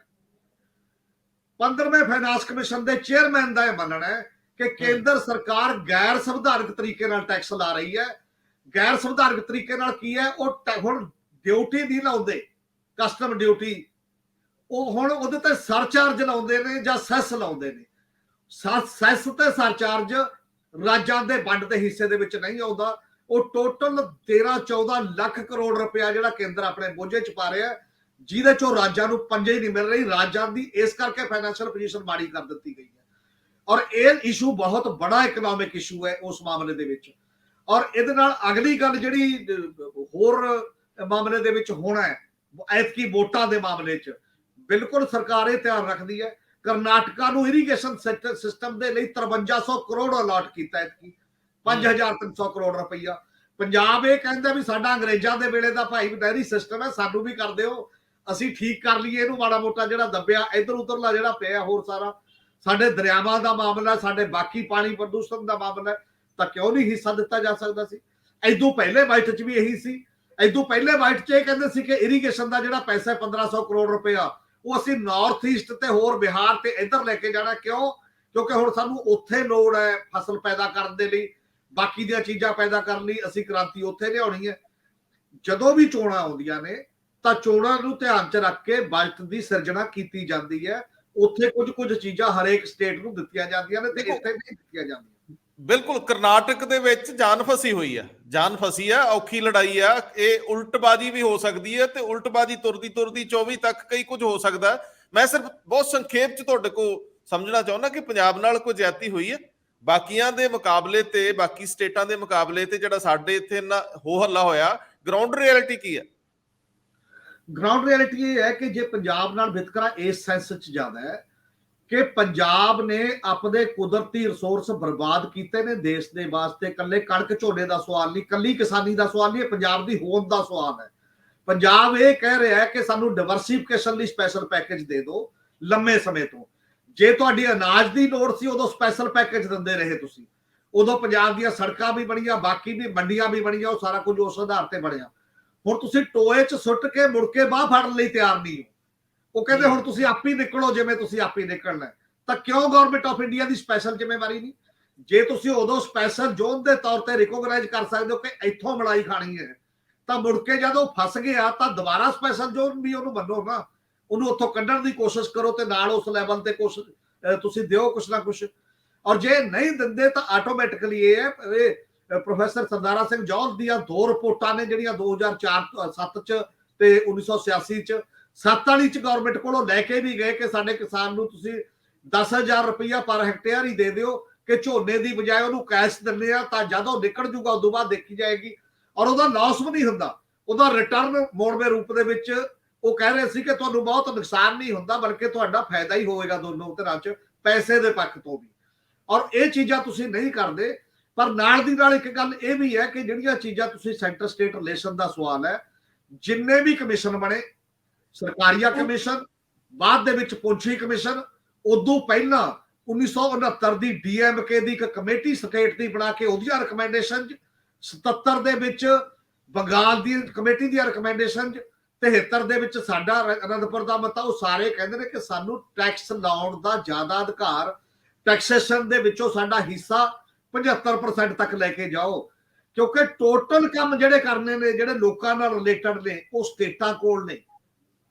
ਜਿਹੜਾ ਕੰਮ ਉਹ ਸਟੇਟਾਂ ਕੋਲ ਆਉਂਦਾ 41% ਹੈ, ਕੇਂਦਰ ਕੋਲ ਉਹ ਕਿਹੜੇ ਕੰਮ ਨੇ ਜਿਹਦੇ ਲਈ ਉਹ 60% ਰੱਖ ਰਿਹਾ। ਤੇ ਕਿਉਂ ਰੱਖ ਰਿਹਾ 60%? ਜੇ ਲੋਕਾਂ ਦੀ ਵੈਲਫੇਅਰ ਦੇ ਕੰਮ ਨੇ, ਇਹ ਵੈਲਫੇਅਰ ਸਟੇਟ ਹੈ। ਸਕੀਮਾਂ ਤੁਸੀਂ ਸਾਰੀਆਂ 50% ਤੇ ਲੈ ਗਏ ਹੋ ਚੱਕ ਕੇ ਪਿਛਲੇ 3 ਸਾਲ ਤੋਂ। ਜਦੋਂ ਦਾ ਪਲਾਨਰ ਕਮਿਸ਼ਨ ਭੰਗ ਕੀਤਾ ਹੈ, ਨੀਤੀ ਆਯੋਗ ਆਇਆ, ਕੁਝ 80-20 ਦੀਆਂ ਸਕੀਮਾਂ ਸੀ, ਕੁਝ 70-30 ਦੀਆਂ, ਕੁਝ 60-40 ਦੀਆਂ, ਉਹ ਸਾਰੀਆਂ 50% ਤੇ ਲੈ ਗਏ। ਜੇ ਬਾਕੀ 50% ਤੇ ਲੈ ਗਏ ਤਾਂ 50% ਟੈਕਸ ਤਾਂ ਕਰ ਦਿਓ। ਹਾਂ, ਤੇ ਕਿਉਂ ਖੜੇ ਹੋ? ਤਾਂ ਉਹ ਸਾਰੀਆਂ ਚੀਜ਼ਾਂ ਤੋਂ ਉਹਦੇ ਚ ਪੰਜਾਬ ਮਾਰਿਆ ਜਾ ਰਿਹਾ ਕਿਉਂਕਿ ਉਹ ਜ਼ਿਆਦਾ ਐਗਰੀਕਲਚਰ ਬੇਸਡ ਸਕੀਮਾਂ ਸੀਗੀਆਂ, ਇੱਥੇ ਐਜੂਕੇਸ਼ਨ ਬੇਸਡ ਸਕੀਮਾਂ ਸੀ ਤੇ ਹੈਲਥ ਬੇਸਡ ਸਕੀਮਾਂ ਸੀ। ਹੁਣ ਉਹਨਾਂ ਪੈਸਾ ਇਹਨਾਂ ਕੋਲ ਪਾਉਣ ਨੂੰ ਹੈ ਨਹੀਂ ਤੇ ਉਹ ਸਕੀਮਾਂ ਵੀ ਅਜਾਈ ਚਲੀਆਂ ਜਾਂਦੀਆਂ ਨੇ ਉਸੇ ਰੂਪ ਦੇ ਵਿੱਚ। ਉਹਦੇ ਕਰਕੇ ਪੰਜਾਬ ਇਕਨੋਮਿਕਲੀ ਤੇ ਬਾਕੀ ਚੀਜ਼ਾਂ ਚ ਮਾਰ ਖਾ ਰਿਹਾ ਹੈ ਇਹਨਾਂ ਸਿਸਟਮ ਦੇ ਵਿੱਚ। ਮੈਚਿੰਗ ਗ੍ਰਾਂਟ 50% ਪਾਉਣ ਲਈ ਪੰਜਾਬ ਜਾਂ ਕੋਈ ਸਟੇਟ ਪੈਸੇ ਲਿਆਊ ਕਿੱਥੋਂ, ਸਭ ਤੋਂ ਵੱਡਾ ਸਵਾਲ ਹੈ। ਮੈਂ ਜਗਤਾਰ ਸਿੰਘ ਹੁਣਾਂ ਵੱਲ ਜਾਣ ਤੋਂ ਪਹਿਲਾਂ ਪ੍ਰੋਫੈਸਰ ਹਰਜੇਸ਼ਵਰਪਾਲ ਜੀ ਵੱਲ ਜਾਣਾ ਚਾਹੂੰਗਾ। ਪ੍ਰੋਫੈਸਰ ਸਾਹਿਬ, ਮੈਨੂੰ ਸੰਵਿਧਾਨਕ ਨਜ਼ਰੀਏ ਤੋਂ ਦੱਸੋ। ਮੈਂ ਪਹਿਲਾਂ ਵੀ ਤੁਹਾਡੇ ਕੋਲ ਇਸੇ ਤਰ੍ਹਾਂ ਦਾ ਸਵਾਲ ਲੈ ਕੇ ਆਇਆ ਸੀ। 1950 ਦੇ ਵਿੱਚ ਸੰਵਿਧਾਨ ਜਦੋਂ ਲਾਗੂ ਹੁੰਦਾ ਤੇ ਉਦੋਂ ਤੋਂ ਲੈ ਕੇ ਹੁਣ ਤੱਕ ਜਿਹੜੇ ਪ੍ਰਾਵਧਾਨ ਹੈ ਸੂਬਾ ਤੇ ਕੇਂਦਰ ਸਰਕਾਰਾਂ ਦੀ ਖੂਬਸੂਰਤੀ, ਆਪਸੀ ਰਿਸ਼ਤਿਆਂ ਦੀ, ਇਹਦੇ ਵਿੱਚ ਹੁਣ ਤੱਕ ਬਦਲਾਅ ਕਿੱਥੇ? ਇਹਦੇ ਚ ਕੋਈ ਅਮੈਂਡਮੈਂਟਸ ਵੀ ਕੀਤੀਆਂ ਸਮੇਂ-ਸਮੇਂ ਤੇ ਸੰਵਿਧਾਨ ਦੇ ਵਿੱਚ ਤਾਂ ਕਿ ਜਦੋਂ ਮਰਜ਼ੀ ਬਾਂਹ ਮਰੋੜ ਲਓ, ਜਾਂ ਇਹ ਕੁਝ ਅਨਰਿਟਨ ਕਨਵਿਕਸ਼ਨਸ ਹੈਗੀਆਂ ਨੇ ਜਿਨ੍ਹਾਂ ਨੂੰ ਤੁਸੀਂ ਆਪਣੇ ਤਰੀਕੇ ਨਾਲ ਯੂਜ਼ ਕਰ ਰਹੇ ਹੋ, ਆਪੇ ਹੀ ਬਣਾਈਆਂ ਧਾਰਨਾਵਾਂ ਨੇ ਕਿ ਜਦੋਂ ਤੁਸੀਂ ਚਾਹੋ ਤੇ ਉਦੋਂ ਹੀ ਤੁਸੀਂ ਇਸ ਸੰਘੀ ਢਾਂਚੇ ਦੇ ਨਜ਼ਰੀਏ ਤੋਂ ਆਪਣੇ ਆਪ ਨੂੰ ਪਰਲੇ ਪਾਸੇ ਜਾ ਕੇ ਨਹਿਰੋਂ ਪਾਰ ਖੜਾ ਕਰ ਲਓ? ਰੰਧਾਵਾ ਜੀ, ਜਿੱਥੋਂ ਤੱਕ ਆਪਾਂ ਸੰਵਿਧਾਨ ਨੂੰ ਦੇਖਦੇ ਆ, ਤੇ ਸੰਵਿਧਾਨ 'ਚ ਆਪਾਂ ਇੱਕ ਦੇਖਦੇ ਆ ਕਿ ਜੇ ਆਪਾਂ ਇੰਡੀਆ ਦੀ ਭੂਗੋਲਿਕ ਸਥਿਤੀ ਵੇਖੀਏ, ਇੰਡੀਆ ਦੀ ਹਿਸਟਰੀ ਵੇਖੀਏ, ਉਸ ਹਿਸਾਬ ਨਾਲ ਜਿੰਨੀ ਡਾਇਵਰਸਿਟੀ ਆ ਹਿੰਦੁਸਤਾਨ ਦੇ ਵਿੱਚ, ਜੇ ਬਿਲਕੁਲ ਪਿਛਾਂਹ ਵੀ ਚਲੇ ਜਾਈਏ, ਤੇ ਇੱਥੇ ਖਾਸ ਕਰਕੇ ਹਰ ਜਿਹੜਾ ਰੀਜਨ ਆ ਉਹ ਜ਼ਿਆਦਾਤਰ ਆਪਦੇ ਆਪ 'ਚ ਖੁਦ ਮੁਖਤਿਆਰ ਤੌਰ ਤੇ ਡਿਵੈਲਪ ਹੋਇਆ, ਤੇ ਉਹਦਾ ਦੀ ਇੱਕ ਆਪਦੀ ਇੱਕ ਇਕਨੋਮੀ ਦਾ ਇੱਕ ਬਹੁਤ ਵੱਡਾ ਇਤਿਹਾਸ ਆ। ਹਿੰਦੁਸਤਾਨ ਦੇ ਵਿੱਚ ਸੈਂਟਰਲਾਈਜ਼ਡ ਪਾਵਰ ਬਹੁਤ ਥੋੜੇ ਟਾਈਮ ਤੇ ਰਹੀ ਹੈ। ਜੇ ਵੇਖਿਆ ਜਾਵੇ ਤਾਂ ਕੁਛ ਮੌਰਿਆ ਦਾ ਕੁਛ ਸਮਾਂ ਹੁੰਦਾ, ਜਾਂ ਕੁਛ ਮੁਗਲਾਂ ਦਾ ਸਮਾਂ ਹੁੰਦਾ, ਜਾਂ ਅੰਗਰੇਜ਼ਾਂ ਦੇ ਸਮਾਂ ਤੇ ਹੁੰਦਾ। ਜ਼ਿਆਦਾਤਰ ਚਾਹੇ ਬੰਗਾਲ ਆ, ਚਾਹੇ ਪੰਜਾਬ ਆ, ਚਾਹੇ ਦੱਖਣ ਦੇ ਇਲਾਕੇ ਹੈਗੇ ਆ, ਉਹ ਚਾਹੇ ਤਾਮਿਲਨਾਡੂ ਦਾ ਇਲਾਕਾ, ਇਹ ਸਾਰੇ ਆਪਦੇ ਆਪ ਦੇ ਵਿੱਚ ਇੱਕ ਡਿਵਰਸ ਤੇ ਇੱਕ ਅਲੱਗ-ਅਲੱਗ ਤਰ੍ਹਾਂ ਦੇ ਰੀਜਨ ਸੀਗੇ। ਸੋ ਇਹੋ ਜਿਹੇ ਉਤੋਂ ਦੀ ਆਪਦੀ ਭਾਸ਼ਾ, ਆਪਦਾ ਕਲਚਰ, ਆਪਦਾ ਸੱਭਿਆਚਾਰ ਆ। ਸੋ ਜੇ ਇਸ ਤਰ੍ਹਾਂ ਦੇ ਮੁਲਕ ਨੂੰ ਚਲਾਉਣਾ ਹੈ ਤਾਂ ਨੈਚੁਰਲ ਤਰੀਕਾ ਤਾਂ ਇਹੀ ਸੀਗਾ ਕਿ ਇੱਥੇ ਜ਼ਿਆਦਾ ਜਿਹੜਾ ਫੈਡਰਲ ਸਟਰਕਚਰ ਹੋਵੇ, ਜਿੱਥੇ ਸਟੇਟਾਂ ਨੂੰ ਜਾਂ ਰੀਜਨ ਨੂੰ ਵੱਧ ਅਧਿਕਾਰ ਹੋਣ, ਜਿਵੇਂ ਫੋਰ ਐਗਜ਼ਾਮਪਲ ਅਮਰੀਕਾ ਦੇ ਵਿੱਚ ਹੈ ਜਾਂ ਹੋਰ ਕੰਟਰੀਜ਼ ਦੇ ਵਿੱਚ ਹੈਗੇ। ਪਰ ਅਨਫੋਰਚੂਨੇਟਲੀ ਇੰਡੀਆ ਦੇ ਵਿੱਚ ਕੀ ਹੋਇਆ ਕਿ ਇੱਕ ਜਿਹੜੀ ਉਸ ਟਾਈਮ ਦੀ ਜਿਹੜੀ ਰੂਲਿੰਗ ਐਲੀਟ ਸੀਗੀ, ਚਾਹੇ ਉਹ ਕਿਸੇ ਵੀ ਪਾਰਟੀ ਦੀ ਸੀ, ਚਾਹੇ ਉਹ ਲੈਫਟ ਦੀ ਸੀ ਚਾਹੇ ਰਾਈਟ ਦੀ, ਉਹਨਾਂ ਦੇ ਵਿੱਚ ਇਹ ਸੀਗਾ ਕਿ ਸਟਰੋਂਗ ਸੈਂਟਰ ਬਣਾ ਕੇ ਚੱਲਣਾ। ਤੇ ਸਟਰੋਂਗ ਸੈਂਟਰ ਜੇ ਹੋਊਗਾ ਤਾਂ ਹੀ ਇਸ ਮੁਲਕ ਦੀ ਡਿਵੈਲਪਮੈਂਟ ਹੋ ਸਕਦੀ ਆ, ਤਾਂ ਹੀ ਇਹਦੇ ਵਿੱਚ ਜਿਹੜਾ ਹੈਗਾ ਸਮਾਜਿਕ ਵਿਤਕਰਾ ਉਹ ਖਤਮ ਕੀਤਾ ਜਾ ਸਕਦਾ।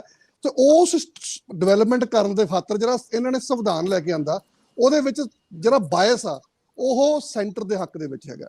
ਜੇ ਆਪਾਂ ਉਹਨੂੰ ਅਲੱਗ-ਅਲੱਗ ਪਰਤਾਂ 'ਚ ਵੀ ਦੇਖੀਏ ਤਾਂ ਜਿਹੜਾ ਇੱਕ ਫੈਡਰਲ ਸਿਸਟਮ ਹੁੰਦਾ, ਫੈਡਰਲ ਸਿਸਟਮ ਦੇ ਵਿੱਚ ਆਮ ਤੌਰ ਤੇ ਸਟੇਟਾਂ ਦੇ ਕੋਲੇ ਵੱਧ ਅਧਿਕਾਰ ਹੁੰਦੇ ਆ, ਤੇ ਖਾਸ ਕਰਕੇ ਜਿਹੜੀਆਂ ਰੈਜ਼ੀਡੂਅਲ ਪਾਵਰਸ ਹੁੰਦੀਆਂ, ਉਹ ਸਾਰੀਆਂ ਸ਼ਕਤੀਆਂ ਜਿਨ੍ਹਾਂ ਦਾ ਕੋਈ ਰਿਕਾਰਡ ਦੇ ਵਿੱਚ ਹੈ ਨਹੀਂਗਾ, ਉਹ ਅਲਟੀਮੇਟਲੀ ਸਟੇਟਾਂ ਦੇ ਹੱਥ 'ਚ ਹੁੰਦੀਆਂ। ਇੰਡੀਆ ਦੇ ਵਿੱਚ ਉਹ ਸੈਂਟਰ ਦੇ ਹੱਥ 'ਚ। ਇੰਡੀਆ ਦੇ ਵਿੱਚ ਜੇ ਸਟੇਟ ਤੇ ਸੈਂਟਰ ਦੇ ਵਿਚਕਾਰ ਕੋਈ ਪ੍ਰੋਬਲਮ ਆ ਜਾਵੇ ਤੇ ਉਹਦੇ ਵਿੱਚ ਸੈਂਟਰ ਦੀ ਮੰਨੀ ਜਾਂਦੀ ਹੈਗੀ ਹੈ। ਸੈਂਟਰ ਕੋਲੇ ਵੱਧ ਅਧਿਕਾਰ ਆ, ਕਨਕਰੈਂਟ ਲਿਸਟ ਦੇ ਵਿੱਚ ਵੀ ਵੱਧ ਆ, ਤੇ ਜਿਵੇਂ ਹਮੀਰ ਜੀ ਨੇ ਦੱਸਿਆ, ਹੌਲੀ ਹੌਲੀ ਸਟੇਟਾਂ ਦੇ ਅਧਿਕਾਰ ਵੀ ਜਿਵੇਂ ਐਜੂਕੇਸ਼ਨ ਵਗੈਰਾ ਉਹ ਕਨਕਰੈਂਟ ਲਿਸਟ ਦੇ ਵਿੱਚ ਪਾ ਦਿੱਤੇ ਗਏ ਹੈਗੇ। ਇਸ ਤੋਂ ਇਲਾਵਾ ਜਿਵੇਂ ਆਪਾਂ ਗਵਰਨਰ ਦੀ ਗੱਲ ਕੀਤੀ ਆ, ਮਤਲਬ ਜਦੋਂ ਗਵਰਨਰ ਬਣਾਇਆ ਗਿਆ ਤੇ ਸੰਵਿਧਾਨ ਬਣਿਆ, ਉਦੋਂ 356 ਵੇਲੇ ਉਸ ਟਾਈਮ ਵੀ ਜਦੋਂ ਸੰਵਿਧਾਨ ਦੀਆਂ ਪ੍ਰੋਸੀਡਿੰਗਸ ਹੋਈਆਂ ਤੇ ਬਹੁਤ ਸਾਰੇ ਮੈਂਬਰਾਂ ਨੇ ਇਹ ਖਤਰਾ ਜ਼ਾਹਿਰ ਕੀਤਾ ਕਿ ਇਹ ਜਿਹੜਾ ਗਵਰਨਰ ਹੈ ਇਹਨੂੰ ਮਿਸਯੂਜ਼ ਕੀਤਾ ਜਾ ਸਕਦਾ। ਪਰ ਉਦੋਂ ਇਹ ਕਿਹਾ ਗਿਆ ਕਿ ਨਹੀਂ, ਇਹ ਜਿਹੜਾ ਗਵਰਨਰ ਹੈਗਾ ਬਿਲਕੁਲ ਨਿਊਟਰਲ ਬਣ ਕੇ ਰਹੂਗਾ, ਸਿਆਣਾ ਬੰਦਾ ਹੋਊਗਾ, ਨਾਨ ਪੋਲੀਟੀਕਲ ਹੋਊਗਾ, ਤੇ ਇਹਦਾ ਸਿਰਫ ਸਟੇਟ ਨੂੰ ਚਲਾਉਣ ਵਾਸਤੇ ਜਾਂ ਸਟੇਟ ਤੇ ਸੈਂਟਰ ਦੇ ਤਾਲਮੇਲ ਵਾਸਤੇ ਹੀ ਲਗਾਇਆ ਗਿਆ। ਬਟ ਆਪਾਂ ਦੇਖਦੇ ਹਾਂ ਕਿ ਸੰਵਿਧਾਨ 50 ਦੇ ਵਿੱਚ ਲਾਗੂ ਹੁੰਦਾ ਤੇ 4-5 ਸਾਲ ਬਾਅਦ ਹੀ ਉਹਦੀ ਦੁਰਵਰਤੋਂ ਹੋਣੀ ਸ਼ੁਰੂ ਹੋ ਜਾਂਦੀ ਹੈ। ਗਵਰਨਰ ਨੂੰ ਵਾਰ-ਵਾਰ 100 ਤੋਂ ਵੱਧ ਵਾਰ ਉਹ ਅਲੱਗ-ਅਲੱਗ ਸਟੇਟਾਂ ਨੂੰ ਜਿਹੜਾ ਹੈਗਾ ਗਵਰਨਰ ਦੀ ਦੁਰਵਰਤੋਂ ਕਰਕੇ ਸਟੇਟਾਂ ਦੀਆਂ ਸਰਕਾਰਾਂ ਭੰਗ ਕੀਤੀਆਂ ਗਈਆਂ। ਇਸੇ ਤਰ੍ਹਾਂ ਆਪਾਂ ਦੇਖਦੇ ਹਾਂ ਕਿ ਜਿਵੇਂ ਟੈਕਸੇਸ਼ਨ ਦੀ ਪਾਵਰ ਹੈਗੀ ਆ, ਉਹ ਟੈਕਸੇਸ਼ਨ ਦੀ ਪਾਵਰ ਵੀ ਜਿਹੜੀ ਹੈਗੀ ਉਹ ਸੈਂਟਰ ਦੇ ਹੱਕ ਦੇ ਵਿੱਚ ਹੈਗੀ ਆ। ਕਾਰਪੋਰੇਟ ਟੈਕਸ ਲਗਾਉਣਾ, ਇਨਕਮ ਟੈਕਸ ਲਗਾਉਣਾ, ਕਸਟਮ ਟੈਕਸ, ਜਿਸ ਤੋਂ ਜ਼ਿਆਦਾ ਮੋਟੀ ਜਿਹੜੀ ਰਕਮ ਪ੍ਰਾਪਤ ਹੁੰਦੀ ਹੈ ਉਹ ਸੈਂਟਰ ਦੇ ਕੋਲ ਹੀ ਹੈ। ਜਦੋਂ ਕਿ ਜਿਹੜਾ ਕੰਮਕਾਰ ਆ ਜ਼ਿਆਦਾ ਅਸਲ ਦੇ ਵਿੱਚ, ਚਾਹੇ ਉਹ ਐਜੂਕੇਸ਼ਨ ਪ੍ਰੋਵਾਈਡ ਕਰਨੀ ਹੈ, ਚਾਹੇ ਹੈਲਥ ਪ੍ਰੋਵਾਈਡ ਕਰਨੀ ਹੈਗੀ ਆ, ਚਾਹੇ ਲਾਅ ਐਂਡ ਆਰਡਰ ਪ੍ਰੋਵਾਈਡ ਕਰਨਾ ਹੈਗਾ, ਲੋਕਲ ਬਾਡੀਜ਼, ਇਹ ਸਾਰੇ ਦੇ ਸਾਰੇ ਕੰਮ ਜਿਹੜੇ ਹੈਗੇ ਆ ਉਹ ਰਾਜ ਸਰਕਾਰਾਂ ਕੋਲੇ ਆ। ਸੋ ਕੰਮ ਰਾਜ ਸਰਕਾਰਾਂ ਕੋਲੇ ਜ਼ਿਆਦਾ, ਕਮਾਈ ਜਿਹੜੀ ਹੈਗੀ ਆ ਉਹ ਸੈਂਟਰ ਦੇ ਕੋਲੇ ਆ। ਸੋ ਓਵਰਆਲ ਜਿਹੜਾ ਹੈਗਾ ਆਪਣਾ ਸੰਵਿਧਾਨ ਹੈਗਾ, ਇਹਦੇ ਵਿੱਚ ਜਿਹੜਾ ਬਾਇਸ ਹੈਗਾ ਉਹ ਬਹੁਤ ਕਲੀਅਰਲੀ ਤੁਹਾਨੂੰ ਸੈਂਟਰ ਦੇ ਹੱਕ ਦੇ ਵਿੱਚ ਦਿਖਾਈ ਦਿੰਦਾ ਹੈ। ਇਸੇ ਤਰੀਕੇ ਦੇ ਨਾਲ ਜਿਹੜੇ IAS IPS ਆਫੀਸਰ ਹੈਗੇ ਆ ਉਹ ਸੈਂਟਰ ਵੱਲੋਂ ਲਗਾਏ ਜਾਂਦੇ ਹੈਗੇ ਆ। ਤੋਂ ਇੱਕ ਤਰੀਕੇ ਦੇ ਨਾਲ ਉਹ ਵੀ ਇੱਕ ਦਖਲਅੰਦਾਜ਼ੀ ਜਿਹੜੀ ਹੈਗੀ ਉਹ ਰਾਜ ਸਰਕਾਰਾਂ ਦੇ ਵਿੱਚ ਉਹਨਾਂ ਦੀ ਵੀ ਹੈਗੀ ਆ। ਸਟੇਟਾਂ ਨੂੰ ਆਪਣੀ ਮਰਜ਼ੀ ਦੇ ਨਾਲ ਕੋਈ ਵੀ ਸਰਕਾਰ ਸਟੇਟ ਦੀ ਆਪਦੀ ਜਿਹੜੀ ਹੋਂਦ ਆ ਉਹ ਵੀ ਜਿਹੜੀ ਹੈਗੀ ਉਹ ਪੁਖਤਾ ਨਹੀਂ। ਜੰਮੂ ਕਸ਼ਮੀਰ ਦੇ ਆਪਾਂ ਬੜੀ ਕਲੀਅਰਲੀ ਦੇਖਿਆ ਕਿ 370 ਭੰਨ ਕਰਕੇ ਉਹ ਸਟੇਟ ਨੂੰ UT ਬਣਾ ਦਿੱਤਾ ਗਿਆ। ਸੋ ਕੋਈ ਵੱਡੀ ਗੱਲ ਨਹੀਂ ਕਿ ਕੋਈ ਸੈਂਟਰ ਜੇ ਕੱਲ ਨੂੰ ਚਾਹਵੇ ਤਾਂ ਕਿਸੇ ਵੀ ਸਟੇਟ ਨੂੰ UT ਵੀ ਬਣਾ ਸਕਦਾ, ਉਹਦਾ ਨਾਂ ਵੀ ਬਦਲ ਸਕਦਾ, ਉਹਦੀ ਬਾਉਂਡਰੀ ਵੀ ਬਦਲ ਸਕਦਾ, ਤੇ ਉਹਦੇ ਵਾਸਤੇ ਉਹਨੂੰ ਉਸ ਸਟੇਟ ਨੂੰ ਪੁੱਛਣ ਦੀ ਵੀ ਲੋੜ ਹੈ ਨਹੀਂ। ਸੋ ਇਸ ਬਹੁਤ ਸਾਰੀਆਂ ਪ੍ਰੋਵੀਜ਼ਨਸ ਹੈਗੀਆਂ ਜਿਹਦੇ ਨਾਲ ਮਤਲਬ ਬੜਾ ਕਲੀਅਰ ਹੈਗਾ ਕਿ ਇਹ ਜਿਹੜਾ ਸੈਂਟਰ ਹੈਗਾ ਉਹਦੀ ਡੋਮੀਨੈਂਸ ਹਿੰਦੁਸਤਾਨ ਦੇ ਸੰਵਿਧਾਨ ਦੇ ਥਰੂ ਬਹੁਤ ਜ਼ਿਆਦਾ ਹੈਗੀ ਆ, ਤੇ ਉਹ ਲਗਾਤਾਰ ਜਿਹੜੀ ਹੈਗੀ ਆ ਉਹ ਵੱਧ ਰਹੀ ਹੈ। ਖਾਸ ਕਰਕੇ ਉਸ ਟਾਈਮ ਤੇ ਜਦੋਂ ਕਿ ਜਿਹੜਾ ਪੋਲੀਟੀਕਲ ਸਿਸਟਮ ਆ ਉਹ ਵਨ ਪਾਰਟੀ ਡੋਮੀਨੈਂਸ ਦੇ ਵਿੱਚ ਆ, ਤੇ ਖਾਸ ਕਰਕੇ ਉਹ ਜਿਹੜੀਆਂ ਪੋਲੀਟੀਕਲ ਪਾਰਟੀਆਂ ਵੀ ਆ ਉਹ ਸੈਂਟਰਲਾਈਜ਼ਡ ਪਾਰਟੀਆਂ ਹੈਗੀਆਂ, ਜਿੱਥੇ ਉਹ ਸਟੇਟ ਦੀ ਲੀਡਰਸ਼ਿਪ ਨੂੰ ਵੀ ਕੁਝ ਨਹੀਂ ਪੁੱਛਦੀਆਂ। ਸਾਰੇ ਦੇ ਸਾਰੇ ਫੈਸਲੇ ਜਿਹੜੇ ਹੈਗੇ ਉਹ ਸੈਂਟਰ ਤੋਂ ਲਏ ਜਾਂਦੇ ਆ। ਤੇ ਅਨਫੋਰਚੂਨੇਟਲੀ ਹਿੰਦੁਸਤਾਨ ਦੀਆਂ, ਚਾਹੇ ਇੱਕ ਮੇਰੇ ਖਿਆਲ ਸ਼ਾਇਦ ਦੁਨੀਆ ਦੀ ਇਕੱਲੀ ਡੈਮੋਕ੍ਰੇਸੀ ਹੋਊਗੀ ਕਿ ਜਿਹਦੇ ਵਿੱਚ ਇਲੈਕਸ਼ਨਾਂ ਤਾਂ ਫ੍ਰੀ ਐਂਡ ਫੇਅਰ ਹੁੰਦੀਆਂ, ਪਰ ਜਦੋਂ ਉਹਦੀਆਂ ਪੋਲੀਟੀਕਲ ਪਾਰਟੀਆਂ ਹੈਗੀਆਂ ਉਹ ਸਾਰੀਆਂ ਦੀਆਂ ਸਾਰੀਆਂ ਅਨਡੈਮੋਕ੍ਰੈਟਿਕ ਹੈਗੀਆਂ। ਕਿਸੇ ਦੇ ਵਿੱਚ ਇਲੈਕਸ਼ਨ ਨਹੀਂ ਹੁੰਦੇਗੇ ਤੇ ਸਾਰੇ ਜਿਹੜੇ ਫੈਸਲੇ ਉੱਪਰੋਂ ਥੋਪੇ ਜਾਂਦੇ। ਬੜੇ ਅਹਿਮ ਸਵਾਲ ਤੁਸੀਂ ਬੜੇ ਅਹਿਮ ਨੁਕਤੇ ਉਠਾਤੇ ਆ ਕਿ ਜਿੱਥੇ ਜਿੱਥੇ ਵੀ ਕੇਂਦਰ ਤਗੜਾ ਹੁੰਦਾ ਉੱਥੇ ਫਿਰ ਖੈਰ ਕਿਸੇ ਸੂਬਾ ਸਰਕਾਰ ਦੀ ਮੰਗਣੀ। ਮੈਂ ਜਗਤਾਰ ਸਿੰਘ ਜੀ ਤੁਹਾਡੇ ਵੱਲ ਇਹ ਸਵਾਲ ਲੈ ਕੇ ਆਉਣਾ ਚਾਹੁੰਦਾ ਕਿ ਇਸ ਖਿੱਤੇ 'ਚੋਂ ਸਭ ਤੋਂ ਵੱਧ ਆਵਾਜ਼ ਉੱਠੀ ਹਮੇਸ਼ਾ ਇਸ ਤਰ੍ਹਾਂ ਦੀਆਂ ਅਨੈਤਿਕ ਕਾਰਵਾਈਆਂ ਲਈ, ਇੱਥੋਂ ਦੇ ਸੰਘੀ ਸਿਸਟਮ ਲਈ ਅਕਾਲੀ ਦਲ ਤਾਂ ਕੁਦਰਤੀ ਜ਼ੁਬਾਨ ਬਣਦਾ ਹੀ ਰਿਹਾ, ਅਦਰਵਾਈਜ਼ ਪੰਜਾਬ ਦੇ ਲੋਕਾਂ ਨੇ ਵੀ ਬਹੁਤ ਵਾਰੀ ਵਿਰੋਧ ਔਰ ਖੜੇ ਹੋ ਕੇ ਕੀਤਾ, ਇਹਦੇ 'ਚ ਕੋਈ ਦੋ ਰਾਵਾਂ ਨਹੀਂ। ਐਮਰਜੈਂਸੀ ਤੋਂ ਇਲਾਵਾ ਹੋਰ ਵੀ ਕਈ ਮੌਕਿਆਂ ਦੇ ਉੱਤੇ ਜਦੋਂ ਵੀ ਲੋੜ ਪਈ ਪੰਜਾਬ ਦੇ ਲੋਕਾਂ ਨੇ ਖੜੇ ਹੋ ਕੇ ਇਹਦੀ ਖੂਬਸੂਰਤੀ ਲਈ ਹਾਂ ਦਾ ਨਾਰਾ ਨਹੀਂ ਮਾਰਿਆ, ਲੜੇ ਵੀ ਹੈ। ਹੁਣ ਕੀ ਇਸ ਮੌਕੇ ਦੇ ਉੱਤੇ ਉਸ ਤਰ੍ਹਾਂ ਦੀ ਜਿਹੜੀ ਅੰਦੋਲਨਕਾਰੀ ਬਿਰਤੀ ਆ ਇਹਨਾਂ ਵੱਡੇ ਮਾਮਲਿਆਂ ਦੇ ਵਿੱਚ ਉਹਨੂੰ ਲਗਭਗ ਮਾਈਨਸ ਮੰਨ ਲਈਏ ਕਿਉਂਕਿ ਲੀਡਰਸ਼ਿਪ ਦਾ ਖੜਾ ਹੈ ਤੇ ਕੋਈ ਹੁਣ ਅਗਵਾਈ ਦੇਣ ਲਈ ਖੜਾ ਨਹੀਂ, ਜਾਂ ਲੀਡਰਸ਼ਿਪ ਦੇ ਡਰ ਏਡੇ ਵੱਡੇ ਹੋ ਗਏ, ਉਹਨਾਂ ਦੇ ਨਿੱਜੀ ਹਿੱਤ ਇੰਨੇ ਜ਼ਿਆਦਾ ਨੇ ਕਿ ਉਹਨਾਂ ਨੂੰ ਲੱਗਦਾ ਕੇਂਦਰ ਕੋਲ ਇੰਨੀ ਪਾਵਰ ਹੈ ਏਜੰਸੀਆਂ ਦੇ ਰੂਪ 'ਚ। ਤੁਸੀਂ ਇਹਨੂੰ ਕਿਵੇਂ ਮੰਨਦੇ ਹੋ? ਇਹਦਾ ਮਤਲਬ ਹੁਣ ਸਾਰੇ ਨਿਸਲ ਹੋ ਗਏ ਜਾਂ ਨਿਸਲ ਕਰਤੇ ਗਏ, ਜਾਂ ਉਹਨਾਂ ਨੂੰ ਲਬੇੜੋ ਰਣਨੀਤੀ ਦੇ ਤਹਿਤ ਸਾਰਿਆਂ ਨੂੰ ਹੀ ਪੈਸੇ ਧੇਲੇ ਵੱਲ, ਪਰਿਵਾਰਵਾਦ ਵੱਲ ਧੱਕਤਾ ਗਿਆ, ਮਤਲਬ ਹੁਣ ਕੋਈ ਬਾਕੀ ਗੱਲ ਬਚੀ ਨਹੀਂ ਕਿ ਕੋਈ ਲੜਨ ਜੋਗਾ ਰਹਿ ਗਿਆ। ਸਰਕਾਰ ਉੱਪਰ ਕਿਸੇ ਦੀ ਵੀ ਹੋਵੇ, ਲੇਕਿਨ ਜਦੋਂ ਵੀ ਤਾਕਤਵਰ ਧਿਰ ਆਉਂਦੀ ਆ ਉਹ ਇਹਨਾਂ ਖੂਬਸੂਰਤ ਧਾਰਨਾਵਾਂ ਨੂੰ ਕਤਲ ਕਰ ਦਿੰਦੀ, ਪਾਸੇ ਰੱਖ ਦਿੰਦੀ। ਥੋੜੇ ਦੇਰ ਲਈ ਐਂ ਲੱਗਦਾ ਜਿਵੇਂ ਸਨਾਟਾ ਛਾ ਗਿਆ ਤੇ ਇਹਨੂੰ ਇਸ ਖਿੱਤੇ 'ਚ ਉੱਠਦੀਆਂ ਆਵਾਜ਼ਾਂ ਵੀ ਨਸਲ ਕਰਦੀਆਂ ਗਈਆਂ। ਜਿਹੜੀ ਪੰਜਾਬ ਦੀ ਪੋਲੀਟੀਕਲ ਇਲੀਟ ਹੈ, ਮੈਂ ਕਿਸੇ ਪਾਰਟੀ ਦੀ ਗੱਲ ਨਹੀਂ ਕਰੂੰਗਾ, ਉਹ ਜਿਹਨੂੰ ਮੈਂ ਲਫ਼ਜ਼ ਵਰਤੂੰਗਾ ਇੰਗਲਿਸ਼ ਦੇ ਵਿੱਚ ਸਟਿੰਕਿੰਗਲੀ ਕਰਪਟ ਹੈ। ਪਿਛਲੇ 20-25 ਸਾਲ ਤੋਂ 30 ਸਾਲ ਤੋਂ ਇਹ ਫਿਨਾਮਨਾ ਪੰਜਾਬ ਵਿੱਚ ਦੇਖਿਆ ਜਾ ਰਿਹਾ ਹੈ, ਪਰ ਪੰਜਾਬ ਦੇ ਲੋਕ ਉਸ ਤਰ੍ਹਾਂ ਹੀ ਆਪਣੀ ਲੜਾਈ ਲੜ ਰਹੇ। ਆਪਣੇ ਸਾਹਮਣੇ ਆ ਚੰਡੀਗੜ੍ਹ ਦੀਆਂ ਬਰੂਹਾਂ ਤੇ ਮੁਹਾਲੀ ਮੋਰਚਾ ਲੱਗਿਆ ਹੋਇਆ, ਕੌਮੀ ਇਨਸਾਫ ਮੋਰਚਾ, ਸਿੱਖ ਸਿਆਸੀ ਕੈਦੀਆਂ ਦੇ ਰਿਹਾਈ ਵਾਸਤੇ। ਇਸ ਤੋਂ ਪਹਿਲਾਂ ਜੀਰਾ ਮੋਰਚਾ, ਉਸ ਤੋਂ ਪਹਿਲਾਂ ਕਿਸਾਨੀ ਸੰਘਰਸ਼। ਸੋ 3 ਲੜਾਈਆਂ ਵੱਡੀਆਂ ਆਪਣੇ ਸਾਹਮਣੇ ਪਿਛਲੇ 3 ਸਾਲ ਦੇ ਵਿੱਚ ਨਜ਼ਰ ਆ ਰਹੀਆਂ। ਲੋਕ ਲੜ ਰਹੇ ਹੈ, ਲੋਕ ਆਪਣਾ ਏਜੰਡਾ ਡਿਕਟੇਟ ਕਰ ਰਹੇ ਹੈ। ਜਿਹੜੇ ਸਿਆਸੀ ਲੀਡਰ ਹੈ ਉਹਨਾਂ ਦੇ ਪਿੱਛੇ ਲੱਗੇ ਹੋਏ, ਉਹਨਾਂ ਦੀ ਕਪੈਸਿਟੀ ਨਹੀਂ ਹੈ ਕਿ ਉਹ ਅੱਗੇ ਹੋ ਕੇ ਕੋਈ ਏਜੰਡਾ ਸੈੱਟ ਕਰ ਦੇਣ ਜਾਂ ਲੜਾਈ ਲੜ ਲੈਣ। ਪੰਜਾਬ ਦਾ ਏਜੰਡਾ ਹਮੇਸ਼ਾ ਹੀ ਅੱਗੇ ਅਕਾਲੀ ਦਲ ਸੈੱਟ ਕਰਦਾ ਸੀ, ਹੁਣ ਵੀ ਏਜੰਡਾ ਸਿੱਖ ਸਿਆਸਤ ਤੇ ਪੰਜਾਬ ਦੀ ਇਕਨੋਮੀ ਸੈੱਟ ਕਰ ਰਹੀ ਹੈ, ਲੇਕਿਨ ਲੀਡਰ ਪਿੱਛੇ ਹੈ।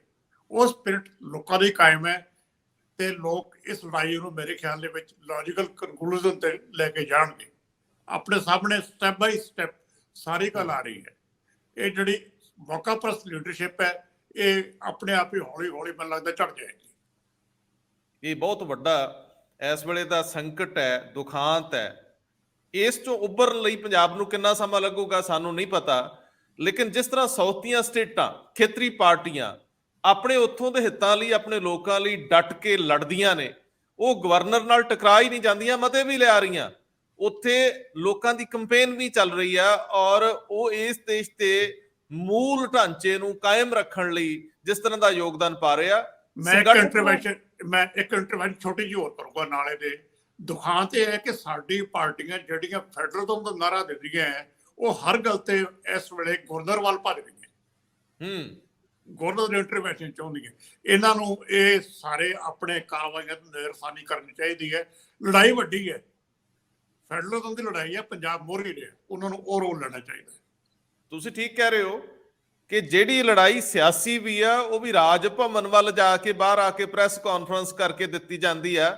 ਔਰ ਉਹ ਸਭ ਤੋਂ ਵੱਡਾ ਦੁਖਾਂਤ ਵੀ ਇਸ ਗੱਲ ਦਾ ਹੈ ਕਿ ਪ੍ਰੌਡ ਲੀਡਰਸ਼ਿਪ, ਪ੍ਰੌਡ ਵਿਰੋਧੀ ਧਿਰ ਦੇ ਆਗੂ, ਅਕਾਲੀ ਦਲ ਦੇ ਪ੍ਰਧਾਨ, ਬਹੁਤ ਅਹਿਮ ਸ਼ਖਸੀਅਤਾਂ ਚਿੱਠੀਆਂ ਲਿਖਦੀਆਂ ਨੇ, ਉਹ ਗਵਰਨਰ ਨੂੰ ਲਿਖਦੀਆਂ ਨੇ ਔਰ ਉਹ ਖੂਬਸੂਰਤੀ ਵਿਰੋਧ ਦੀ ਹੁੰਦੀ, ਅੰਦੋਲਨ ਦੀ ਹੁੰਦੀ, ਉਹਦੀ ਬਜਾਏ ਇੱਕ ਸੌਖਾ ਰਸਤਾ, ਸਕੇਪ ਰੂਟ ਭਾਲਦੀਆਂ।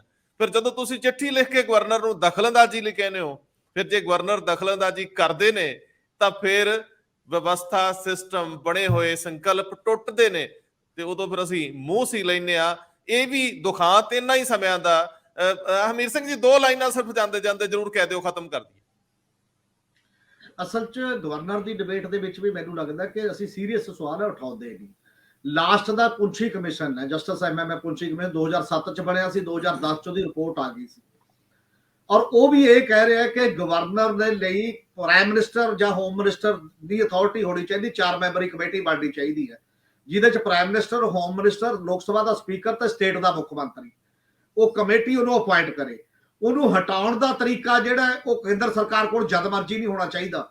ਸਟੇਟ ਦੀ ਅਸੈਂਬਲੀ ਉਹਦੇ ਖਿਲਾਫ ਮਤਾ ਪਾਉਂਦੀ ਹੈ ਤਾਂ ਉਹਨੂੰ ਹਟਾਇਆ ਜਾਣਾ ਚਾਹੀਦਾ, ਜਿਵੇਂ ਬਹੁਗਿਣਤੀ ਕਹਿੰਦੀ ਹੈ ਕਿ ਸਾਡੇ ਫਿੱਟ ਨਹੀਂ ਹੈ ਅਸੈਂਬਲੀ ਦੇ ਤੌਰ ਤੇ, ਜਾਂ ਉਹਦੇ ਤੇ ਅਪੀਚਮੈਂਟ ਦਾ ਮੁਕੱਦਮਾ ਚੱਲਦਾ ਕਿਸੇ ਗਲਤੀ ਤੇ, ਹਟਾਉਣ ਦਾ ਤਰੀਕਾ ਇਹ ਚਾਹੀਦਾ। ਤੀਜਾ ਉਹ ਇਹ ਕਹਿੰਦਾ ਕਿ ਘੱਟੋ ਘੱਟ ਕੂਲਿੰਗ ਪੀਰੀਅਡ ਚਾਹੀਦਾ 2 ਸਾਲ ਦਾ। ਜੇ ਜਿਹੜਾ ਵੀ ਪੋਲੀਟੀਕਲ ਬੰਦਾ ਲਾਉਣਾ ਤੁਸੀਂ ਉਹਨੂੰ 2 ਸਾਲ ਤਾਂ ਘੱਟੋ ਘੱਟ ਹੋਰ ਕੰਮ ਕਰਨ ਦੇ, ਉਦੋਂ ਬਾਅਦ ਲਾਓ। ਇਹ ਤਾਂ ਤੁਹਾਡੇ ਆਪਣੇ ਕਮਿਸ਼ਨ ਦੀਆਂ ਰਿਪੋਰਟਾਂ ਨੇ ਨਾ, ਜਿਹੜੀਆਂ ਗਵਰਨਮੈਂਟ ਆਫ ਇੰਡੀਆ ਨੇ ਕਮਿਸ਼ਨ ਬਣਾਏ ਬਾਕੀ ਨੇ, ਔਰ ਸਾਡੀਆਂ ਸਰਕਾਰਾਂ ਨੂੰ ਵੀ ਇਹਨਾਂ ਤੱਥਾਂ ਨੂੰ ਆਧਾਰ ਬਣਾ ਕੇ ਉਹਨਾਂ ਕਮਿਸ਼ਨਾਂ ਕਮੇਟੀਆਂ ਦੇ ਰਿਕਮੈਂਡੇਸ਼ਨ ਨੂੰ, ਜਿਵੇਂ ਸਵਾਮੀਨਾਥਨ ਰਿਪੋਰਟ ਤੇ ਫਾਰਮਰ ਲੜਦਾ ਹੈ, ਸਾਡੇ ਪੋਲੀਟੀਸ਼ੀਅਨ ਦੇ ਮੂੰਹੋਂ ਕਦੇ ਅਸੀਂ ਸੁਣਿਆ ਕਿ ਤੁਸੀਂ ਇਹਦੇ ਆਧਾਰ ਤੇ ਲੜਾਈ ਲੜੋ, ਤੁਸੀਂ ਇਸ ਆਧਾਰ ਤੇ ਤੁਸੀਂ ਕਿਉਂ ਨਹੀਂ ਸਾਡੀ ਗੱਲ ਮੰਨ ਰਹੇ? ਤਾਂ ਜਾ ਕੇ ਉਹ ਥੋੜਾ ਜਵਾਬਦੇਹ ਗਵਰਨਰ ਬਣੇਗਾ, ਉਹਦੀ ਪੋਸਟ ਨੂੰ ਇਧਰ ਤੋਂ ਥੋੜਾ ਬਹੁਤ ਮਤਲਬ ਕਾਊਂਟਰ ਕੀਤਾ ਜਾ ਸਕੇਗਾ ਉਸ ਵੱਲੋਂ। ਨਹੀਂ ਤਾਂ ਫਿਰ ਇਹ ਚੀਜ਼ਾਂ ਉਸੇ ਤਰੀਕੇ ਨਾਲ ਚੱਲਦੀਆਂ ਰਹਿਣਗੀਆਂ, ਜਮਾ ਖਰਚ। ਤੇ ਇੱਕ ਪੰਜਾਬ ਦੀ ਸਰਕਾਰ ਕੇਵਲ ਲਿਪ ਸਰਵਿਸ ਕਰਦੀ ਹੈ ਫੈਡਰਲਿਜ਼ਮ ਦੇ ਕੁਐਸਚਨ ਤੇ, ਅਜੇ ਲੜਾਈ ਲੜਨ ਦੀ ਹੈਸੀਅਤ ਚ ਨਹੀਂ ਹੈ। ਜੇ ਲੜਾਈ ਲੜਨ ਦੀ ਹੈਸੀਅਤ ਚ ਹੁੰਦੀ ਤਾਂ ਯੂਨੀਵਰਸਿਟੀ ਦੇ ਵਾਈਸ ਚਾਂਸਲਰ ਤੋਂ ਸ਼ੁਰੂ ਹੋ ਕੇ ਅੱਜ ਤੱਕ ਗਵਰਨਰ ਨੂੰ ਜਵਾਬ ਦਿੰਦੀ ਕਿਸੇ ਨਾ ਕਿਸੇ ਤਰੀਕੇ ਦੇ ਨਾਲ। ਕੱਲਾ ਟੀਵੀ ਤੇ ਬਹਿ ਚ 2 ਮੰਤਰੀਆਂ ਦਾ ਬਿਆਨ ਨਹੀਂ, ਤੁਸੀਂ ਉਸ ਪੱਧਰ ਦੇ ਉੱਤੇ ਬਿਆਨ ਦਿਓ, ਪੋਲੀਟੀਕਲ ਐਂਗਲ ਤੋਂ ਪੋਲੀਟੀਕਲ ਲੜਾਈ ਲੜੋ ਕਿ ਤੁਸੀਂ ਇਹ ਕਿਵੇਂ ਕਰ ਸਕਦੇ ਹੋ। ਪੋਲੀਟੀਕਲ ਲੜਾਈ ਤੁਸੀਂ ਫੈਡਰਲਿਜ਼ਮ ਤੇ ਨਹੀਂ ਲੜ ਰਹੇ ਪ੍ਰੈਕਟੀਕਲ ਰੂਪ ਦੇ ਵਿੱਚ, ਕਿਉਂਕਿ ਉਹ ਵੀ ਸੈਂਟਰਲਿਸਟ ਪਾਰਟੀ ਹੈ। ਐਕਚੁਅਲੀ ਆਮ ਆਦਮੀ ਪਾਰਟੀ ਦਾ ਕਰੈਕਟਰ ਵੀ ਸੈਂਟਰਲਿਸਟ ਹੀ ਹੈ, ਜਿਵੇਂ ਕਾਂਗਰਸ ਦਾ, ਜਿਵੇਂ ਬੀਜੇਪੀ ਦਾ, ਜਿਵੇਂ ਬਾਕੀ ਦਾ ਸੀਗਾ, ਕੋਈ ਬਹੁਤ ਵੱਖਰਾ ਨਹੀਂ ਹੈ। ਇਸੇ ਕਰਕੇ ਫੈਡਰਲਿਜ਼ਮ ਦੀ ਲੜਾਈ ਕਮਜ਼ੋਰ ਹੈ। ਕੋਈ ਖੇਤਰੀ ਪਾਰਟੀ ਹੈ ਨਹੀਂ, ਉਹ ਕਮਜ਼ੋਰ ਬੈਠੀ ਹੋਈ ਹੈ, ਉਹ ਆਪਣੇ ਆਪ ਨੂੰ ਤਬਦੀਲ ਨਹੀਂ ਕਰ ਰਹੀ। ਤਾਂ ਰੌਲਾ ਇੱਥੇ ਖੜਾ ਹੈ, ਜਿਹੜੇ ਵੀ ਸੂਬੇ ਲੜਨਾ ਵੀ ਚਾਹੁੰਦੇ ਨੇ ਉਹਨਾਂ ਦੀ ਆਪਸ 'ਚ ਕੋਈ ਕੋਆਰਡੀਨੇਸ਼ਨ ਵੀ ਨਹੀਂ ਬਣਾਉਣ ਲਈ ਤਿਆਰ, ਇੱਕ ਦੂਜੇ ਨਾਲ ਤਾਲਮੇਲ ਕਰ ਲੈਣ। ਉਹ ਚੀਫ ਮਿਨਿਸਟਰਾਂ ਦੀ ਮੀਟਿੰਗੇ ਬੁਲਾ ਲੇ ਭਗਵੰਤ ਮਾਨ ਸਾਰਿਆਂ ਦੀ, ਡੀਐਮਕੇ ਵਾਲੇ ਦੀ, ਪਸ਼ਚਿਮ ਬੰਗਾਲ ਦੀ ਜਾਂ ਬਾਕੀ ਦੀ, ਸਾਂਝੇ ਤੌਰ ਤੇ ਤਾਂ ਲੜਨ ਨਾ ਕਿਸੇ ਮੁੱਦੇ ਤੇ। ਇੱਕ ਸਵਾਲ ਆਖਰੀ ਹੁਣ ਮੇਰੇ ਆ ਗਿਆ ਬ੍ਰੇਨ 'ਚ, ਤਾਂ ਆਪਾਂ ਚੱਕ ਦਈਏ ਨਾਲ ਹੀ, ਕਿ ਜੇਕਰ ਸੱਚਮੁੱਚ ਸੰਵਿਧਾਨਕ ਨਜ਼ਰੀਏ ਤੋਂ ਕੋਈ ਅਵੱਗਿਆ ਹੋ ਰਹੀ ਆ ਤਾਂ ਇਹਦੀ ਵਿਆਖਿਆ ਲਈ ਸੁਪਰੀਮ ਕੋਰਟ ਜਾਂ ਕਿਸੇ ਹਾਈ ਕੋਰਟ ਦੇ ਵਿੱਚ ਸਰਕਾਰਾਂ ਕਿਉਂ ਨਹੀਂ ਜਾਂਦੀਆਂ? ਕਿਉਂ ਨਹੀਂ ਸਮੁੱਚੇ ਤੌਰ ਤੇ ਉੱਤੇ ਇੱਕ ਫੈਸਲੇ ਲਈ ਭਾਰਤ ਦੇ ਚੀਫ ਜਸਟਿਸ ਕੋਲ ਜਾਇਆ ਜਾਂਦਾ ਕਿ ਇਹ ਤਾਂ ਸੰਵਿਧਾਨਕ ਐਟੀਟਿਊਡ ਹੋਣਾ ਚਾਹੀਦਾ ਤੇ ਇਹ ਨਹੀਂ? ਇਹ ਗੱਲ ਕਿਉਂ ਨਹੀਂ ਕੀਤੀ ਜਾਂਦੀ? ਇਹ ਲੜਾਈ ਦੇਖੋ ਇਹ ਸਿਆਸੀ ਹੈ ਜੀ। ਜਿਹੜੀ ਸਿਆਸੀ ਲੜਾਈ ਹੁੰਦੀ ਹੈ ਨਾ, ਉਹ ਕੋਰਟਾਂ 'ਚ ਨਹੀਂ ਲੜੀ ਜਾਂਦੀ ਹੁੰਦੀ। ਮੈਂ ਇਹ ਸਹਿਮਤ ਹੈ ਹਮੀਰ ਹੋਰਾਂ ਨਾਲ ਕਿ ਪੰਜਾਬ ਸਰਕਾਰ ਨੂੰ, ਭਗਵੰਤ ਮਾਨ ਦੀ ਸਰਕਾਰ ਨੂੰ, ਜਿੰਨੇ ਨਾਨ ਬੀਜੇਪੀ ਸੀਐਮ ਹੈ ਉਹਨਾਂ ਦੀ ਮੀਟਿੰਗ ਬੁਲਾਉਣੀ ਚਾਹੀਦੀ ਹੈ ਤੇ ਇਹ ਇਸ਼ੂ ਟੇਕ ਅਪ ਕਰਨਾ ਚਾਹੀਦਾ ਹੈ।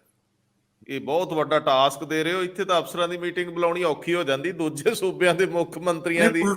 ਇਹ ਪਹਿਲਾ ਇਨੀਸ਼ੀਏਟਿਵ ਇੱਕ ਵਾਰੀ ਪ੍ਰਕਾਸ਼ ਸਿੰਘ ਬਾਦਲ ਨੇ 1979 ਚ ਲਿਆ ਸੀ, ਲੇਕਿਨ ਉਸ ਤੋਂ ਬਾਅਦ ਉਹ ਡਰ ਗਏ ਸੀ, ਉਹ ਬੈਕ ਟਰੈਕ ਕਰ ਗਏ ਸੀਗੇ। ਤਾਂ ਮੈਂ ਕੀਤੀ ਹੈ।